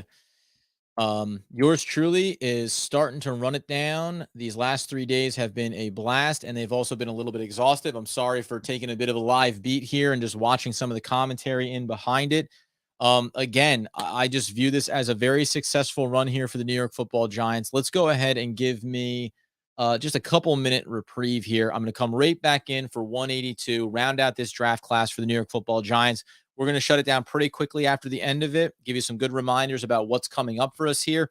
And then really Monday is going to be a lot of fun. We're going to talk about pick by pick, what it means, how they plug in, how it impacts the roster now. And then we're going to talk about what maybe we would have liked to have done. How could we have constructed this roster a little bit differently going back? But ultimately, how have they filled the holes? And what does it mean for the short and long term for the New York Football Giants? Back in just a couple of minutes here to touch on the final pick, 182, sixth round for the New York Football Giants, as Joe Schoen looks to complete his first draft as the GM of the New York Football Giants.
All right, friends. All righty, righty, righty, righty, righty. Okay, ready. Let's dial it up one last time. John Doe, personally give him a high grade because I'm even higher on Neal than I was on Thomas, and I don't really think he should have been available. Yeah. Listen, yeah, we can kind of think about things like that too, right? Like, Andy and I, like Andy was obviously very excited, very high on having Thibodeau, but just to your point, man, I really like as we're just gonna go ahead and detach the cord here for a minute. Let's go ahead and try to oh there we go. Just gonna relax the old muscles back here a little bit if we don't mind for a minute. Really get distance on myself. The full lean back. Yeah, I think that again, everyone's at the top of the draft here. The real favor that was done for the New York Football Giants was having the Houston Texans. I can't do it. It feels I'm sitting back there so far. It feels weird. Is having the Houston Texans take Stingley, right? All of a sudden, that opened up everything on the board for the New York Football Giants from a perspective of listen, if Sauce had been there, I think they would have gone with him at 5. I think that would have been the pick. But the fact that you turn around and you say, um, that Gardner goes, so then you still have all 3 tackles on the board, which means you're guaranteed value. I'm with you, much higher on the instant impact of what Neal can be coming out the gate. And that's mostly now again though it seemed like in some ways that he suffered the same way that Andrew Thomas did. Right there, at the final deadline, Icky seemed to be kind of the sexy pick, and was Charles Cross rising mostly for the Giants. I think that there's the consistency. I think that Neal is kind of the unsexy pick like Andrew Thomas was, but I think that he walks in day one and looks a lot more consistent than Andrew Thomas obviously did in his rookie campaign. Now remember, Cowboys are going to take a shot on Clark at a LSU. It's a division rival, but just tip of the cap to Clark. Spinal fusion. That's why he fell so far. If he can come back, he can be a real talented player. Nothing but the best for him, obviously. Hopefully, he's capable of doing that because you just love to see those opportunities for players. Um, who want to play at the highest level and maybe don't even get that chance because of injury. But yeah, remember the injuries for Andrew Thomas, right? Got ankle surgery after his rookie season. There's been some things there for him as well. So you certainly look at it from that perspective and say healthy, right? Andrew Thomas turns around. Lewis Rick mentioned it there talking live. He thought they missed on Andrew Thomas. Then all of a sudden he flips the script, gets it going in year number 2, and it changes their perspective on where this team is right now. So I'm really excited about bringing in Neal in that regard. I think I said this before. We'll talk about it more on Monday. This was a team. This was a player who we talked so much about. Sorry, the team needed edge rusher, needed to get pressure on the quarterback. And that's what we heard about, obviously, Thibodeau. But when I watched those highlights, and I'll talk more about it on Monday, what I really kept finding with consistency was, hey, I keep finding chances here where Thibodeau is going to be as valuable inside of Wink Martindale's system regarding playing in coverage, dropping back, picking up running backs, right? Not the first thing he's going to do, but when he's asked to do it, big opportunity for success.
All right, there, taking a call on the mic. I know, trying to sort things out here.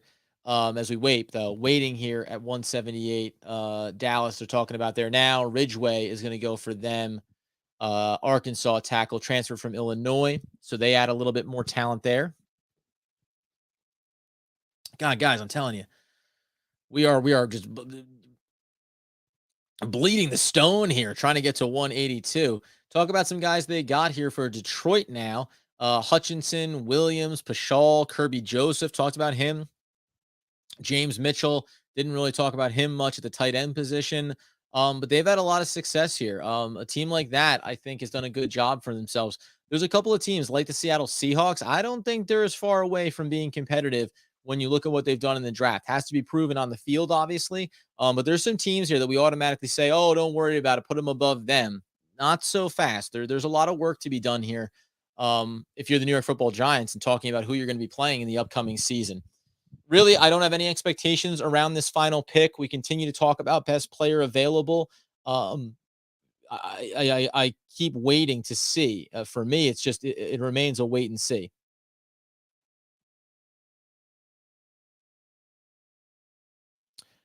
Um, but if we go best player available on the board here, let's take a look at it. Where do we stand? Best players available.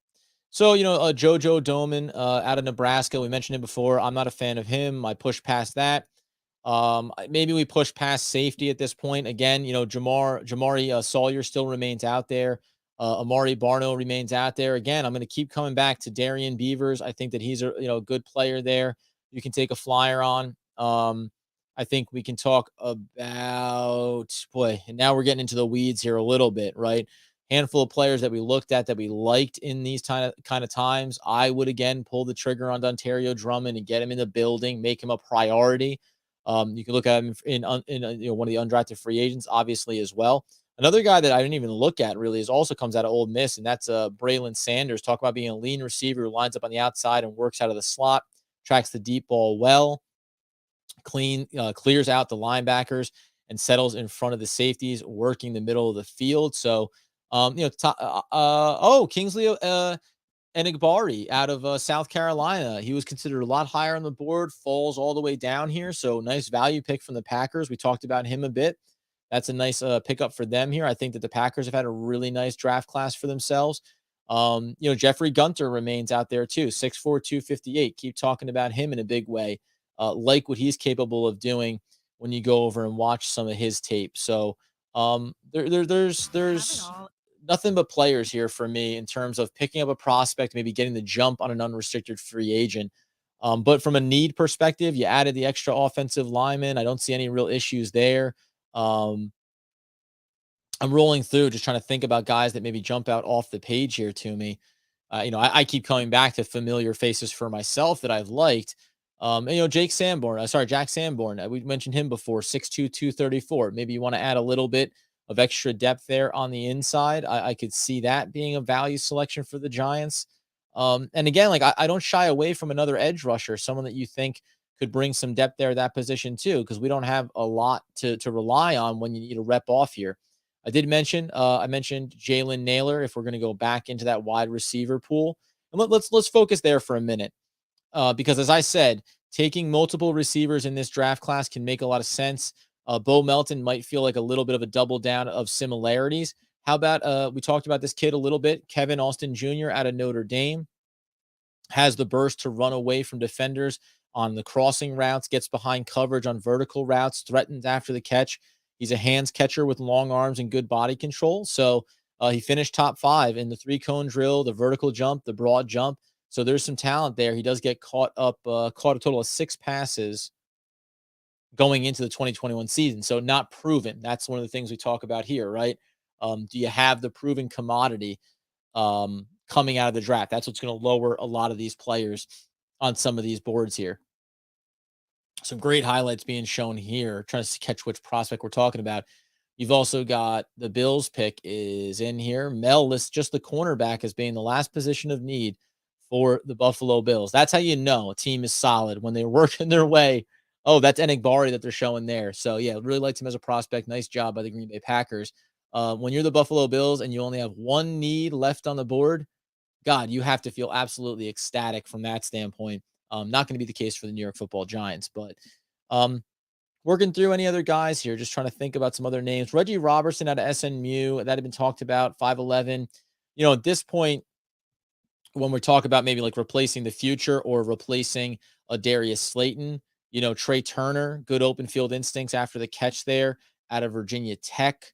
But there's not a lot of guys. Again, all these players just feel like quality opportunities to add some depth and add some value, right? Punter goes here, Araza to the Buffalo Bills. So that's where we're at. We're at the point of the draft where we're just talking about looking around the board and feeling like you get an opportunity to really pluck a player. But again, I believe in Dontario Drummond, and I would love to see him get picked here by the Giants. I think it adds another element of value.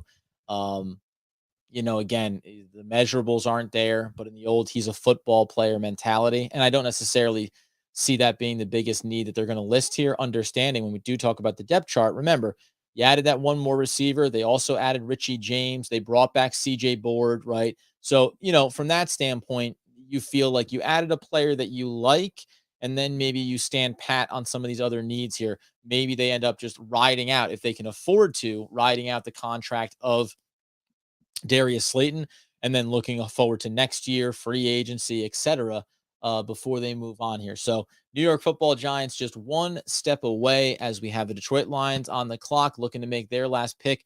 They picked up James Mitchell out of Virginia Tech, the tight end last time around.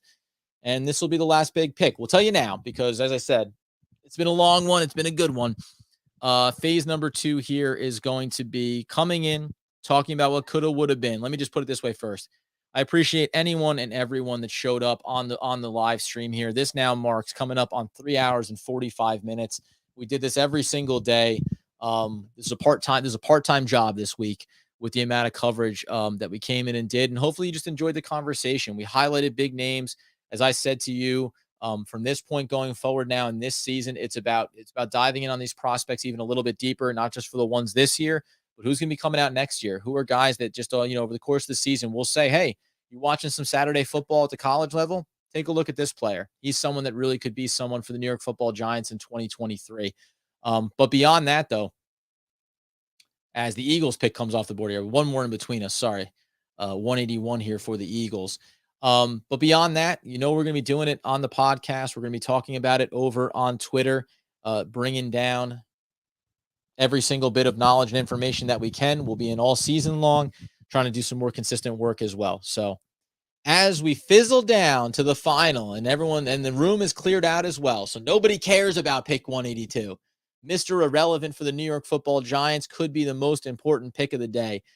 You follow the podcast on YouTube. You follow us over on Twitter at One Giant Podcast. Give me a follow at Adam Armbrecht. If you like Brooklyn Nets content, follow the Locked On Nets podcast. We're covering that there. And then again, stay tuned for some really fun announcements over the next couple of weeks around some additional just general sports coverage, radio style formatting on YouTube, live radio.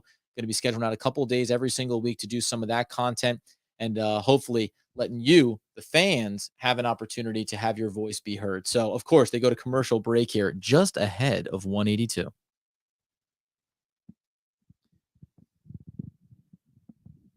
Oh, it's been a good one. Let's go ahead and give you one last conversation before the pick comes in here for the New York Football Giants. Let's remind you what they did in this draft and how we got to this point. Top of the draft, things fell good for them, able to pick up an elite edge rusher in Kayvon Thibodeau out of Oregon. They followed that up at pick number 7. Evan Neal out of Alabama, stud, right tackle, plug and play, set it and forget it. They then, in the second round, made a small trade back with the Jets, picked up a 5th-round pick, doubled down, and traded back with the Atlanta Falcons. Found themselves sitting at 43, where they took Wan'Dale Robinson out of Kentucky, the product that we are going to know and grow to love. Very versatile, 5'8", 178-pounder. But this kid is going to get to work for the New York Football Giants. You follow in behind that with Joshua Ezeudu in the 3rd round. Really liked this prospect as well. Had him on my board. The Giants liked him, went and got him. Everything we heard about this draft for the Giants is they had a conviction around their board and what they wanted to accomplish, trying to build out this team the right way. Then again, because they picked up there, we know they had 2 picks there at 67 and then at 81 in the 3rd round, it was Cordell Flott. Again, another guy they think could play inside, a little bit of outside, maybe a little too lean at 175, but really good instincts, good football IQ, solid player to add into the the secondary group. You followed it up there, added, as we said, the extra pick in that 4th round. First, they grabbed Daniel Bellinger, going to be a quality tight end, we believe, able to get some work done in the pass catching game. Bit of an aggressive player, going to play through the whistle, going to give you everything he has from a blocking perspective as well. Dane Belton was the bonus pick that you grabbed there by making that extra trade down. Fourth round pick, 9th overall, obviously.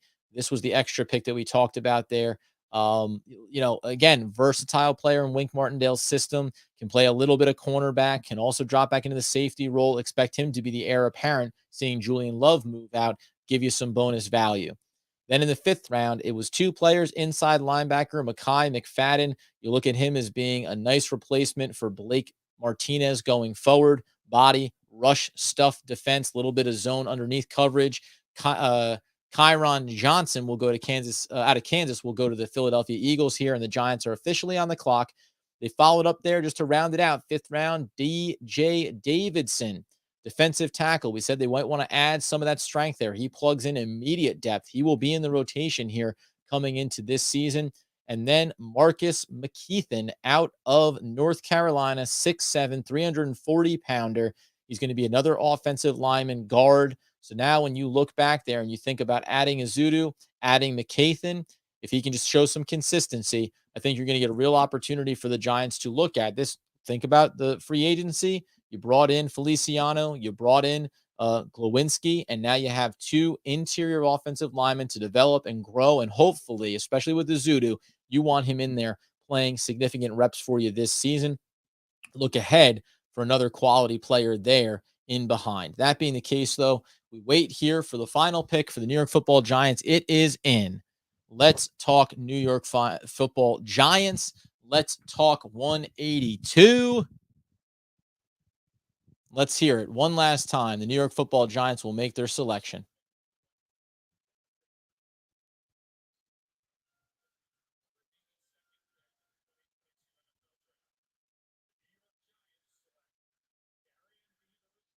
Darian Beavers. Yes, sir. Darian Beavers. He falls. Boom, boom, boom, boom, boom. Let's talk about it. Hold on a second. Microphone is back on the mic stand. We take to Twitter because we got one of our guys, 2 players that we thought had a real chance to be successful here for the New York Football Giants. Really like what this kid brings to the table. He's lean, he's long, 6'4", 240, gets out there on the edge. He has the speed and the range. I absolutely love what the New York Football Giants did here by grabbing this kid. Man, oh man, am I in love with this pick. I am in love with this pick. I think that this is what you talk about getting a steal here. Yes, yes, yes, my friends.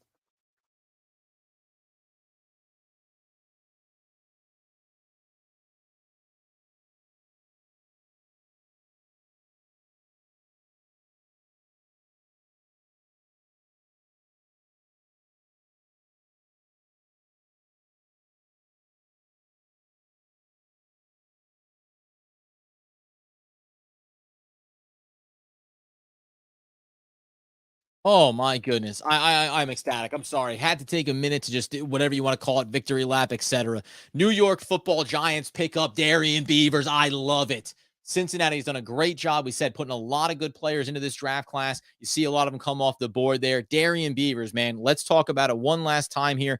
I am going to be absolutely elated when we get into him on the podcast. But right now, as it stands, let's go inside that depth chart. Let's talk about what the New York Football Giants have there on their board here. When we talk about the Giants depth chart and where this kid is going to plug in, this is an absolute great pick at 182. I love this pick for the New York Football Giants. Defensive side of the ball, base free 3-4 defense. Excuse me. When you talk about having some more strength here and depth behind him, you can put him on the outside. He can play a little bit on the interior. Again, another versatile piece for Wink Martindale's system. You're going to be talking about plugging him in behind with that mix of I'm gonna push back TJ Brunson, give me some of Beavers in there at the middle, push back O'Shane Ximenez, give me some Darian Beavers on the outside. This is a pick, my friends. I am ecstatic about it. All right. That's going to do it. They add another linebacker here. I could not be any more excited about Darian Beavers out of Cincinnati. Wanted a Cincinnati prospect, got me a Cincinnati prospect, had him on the board. Zudu Beavers, two guys that we talked about, two guys that we landed. So when it's all said and done, we talk about the New York Football Giants and what they accomplished across this draft. Let's go ahead one last time. You pick up Beavers. Let's talk about him in depth here just a little bit. What do you want to know about him? Inside linebacker, positional rank 11th, overall rank value 130. So he goes ahead, and you talk about falling talent, really getting a key contributor. I think that they absolutely did that here. Production is above average. The height, weight, and speed is right where you need it to be in the middle. Put on a little bit of weight, maybe a little lean, but durability is an absolute exceptional. So you can rely on this kid to be there. What the Giants talk about: consistency, reliability. The intangibles are there for you as well. Inside linebacker specific traits: instinct and recognition above average, take on skills above average. You talk about his range versus the run, average, right in the middle there. So he doesn't have that elite level speed, but he can get the job done. Above average tackling, and then the third down capabilities is maybe where you'll take him off the field. You want to go bigger coverage package there, a little bit below average. This is an absolutely fantastic pick. 6'4", 237, lean and mean. I love it. End this thing on a high note. Again, thanks everybody for coming into this draft class. We're going to break it all down on Monday morning. We're going to walk through all of them. I'm going to be effusive in my praise for certain players they brought in. We're going to talk about how they strengthened this defense in a really big way, right? Go back through this here. Cornerback, safety, edge rusher, inside linebacker. 5 big key players to add into the mix there. We talked about some of the young talent that was a carryover from the previous regime. Didn't matter to Wink Martindale. Didn't matter to Joe Schoen. Make this team better in the best ways possible. They did that. They also added a lot of offensive line help. Obviously, the big key at the top with Evan Neal, but 2 more players brought in there to develop, and hopefully you want to see one of them in Azuda get onto that offensive line here in this upcoming season. You add the weapon in Wan'Dale Robinson, the tight end, obviously, in Daniel Bellinger. It just elated, man. I really think that when we look back here and start to break down some of these picks here for the New York Football Giants, I am really excited about what they were able to do here. Again, thank you to everybody that came in on the broadcast, that joined me over the last 3 days, and Andy, of course, on Thursday night. We got more of this coming for you all off season long. We're going to dive in on how these kids look as they get into camp. We're going to talk about what the Giants can look to accomplish. We're going to compare it to the in-division opponents and where they stack up now coming out of this. Just, man, what a run. What a heck of a time at the draft. Really enjoyed it. Hope you guys did as well. We'll be back in talking all things New York Football Giants. And as Andy Makowitz would want, need, and as always, demand the people know, let's go Big Blue.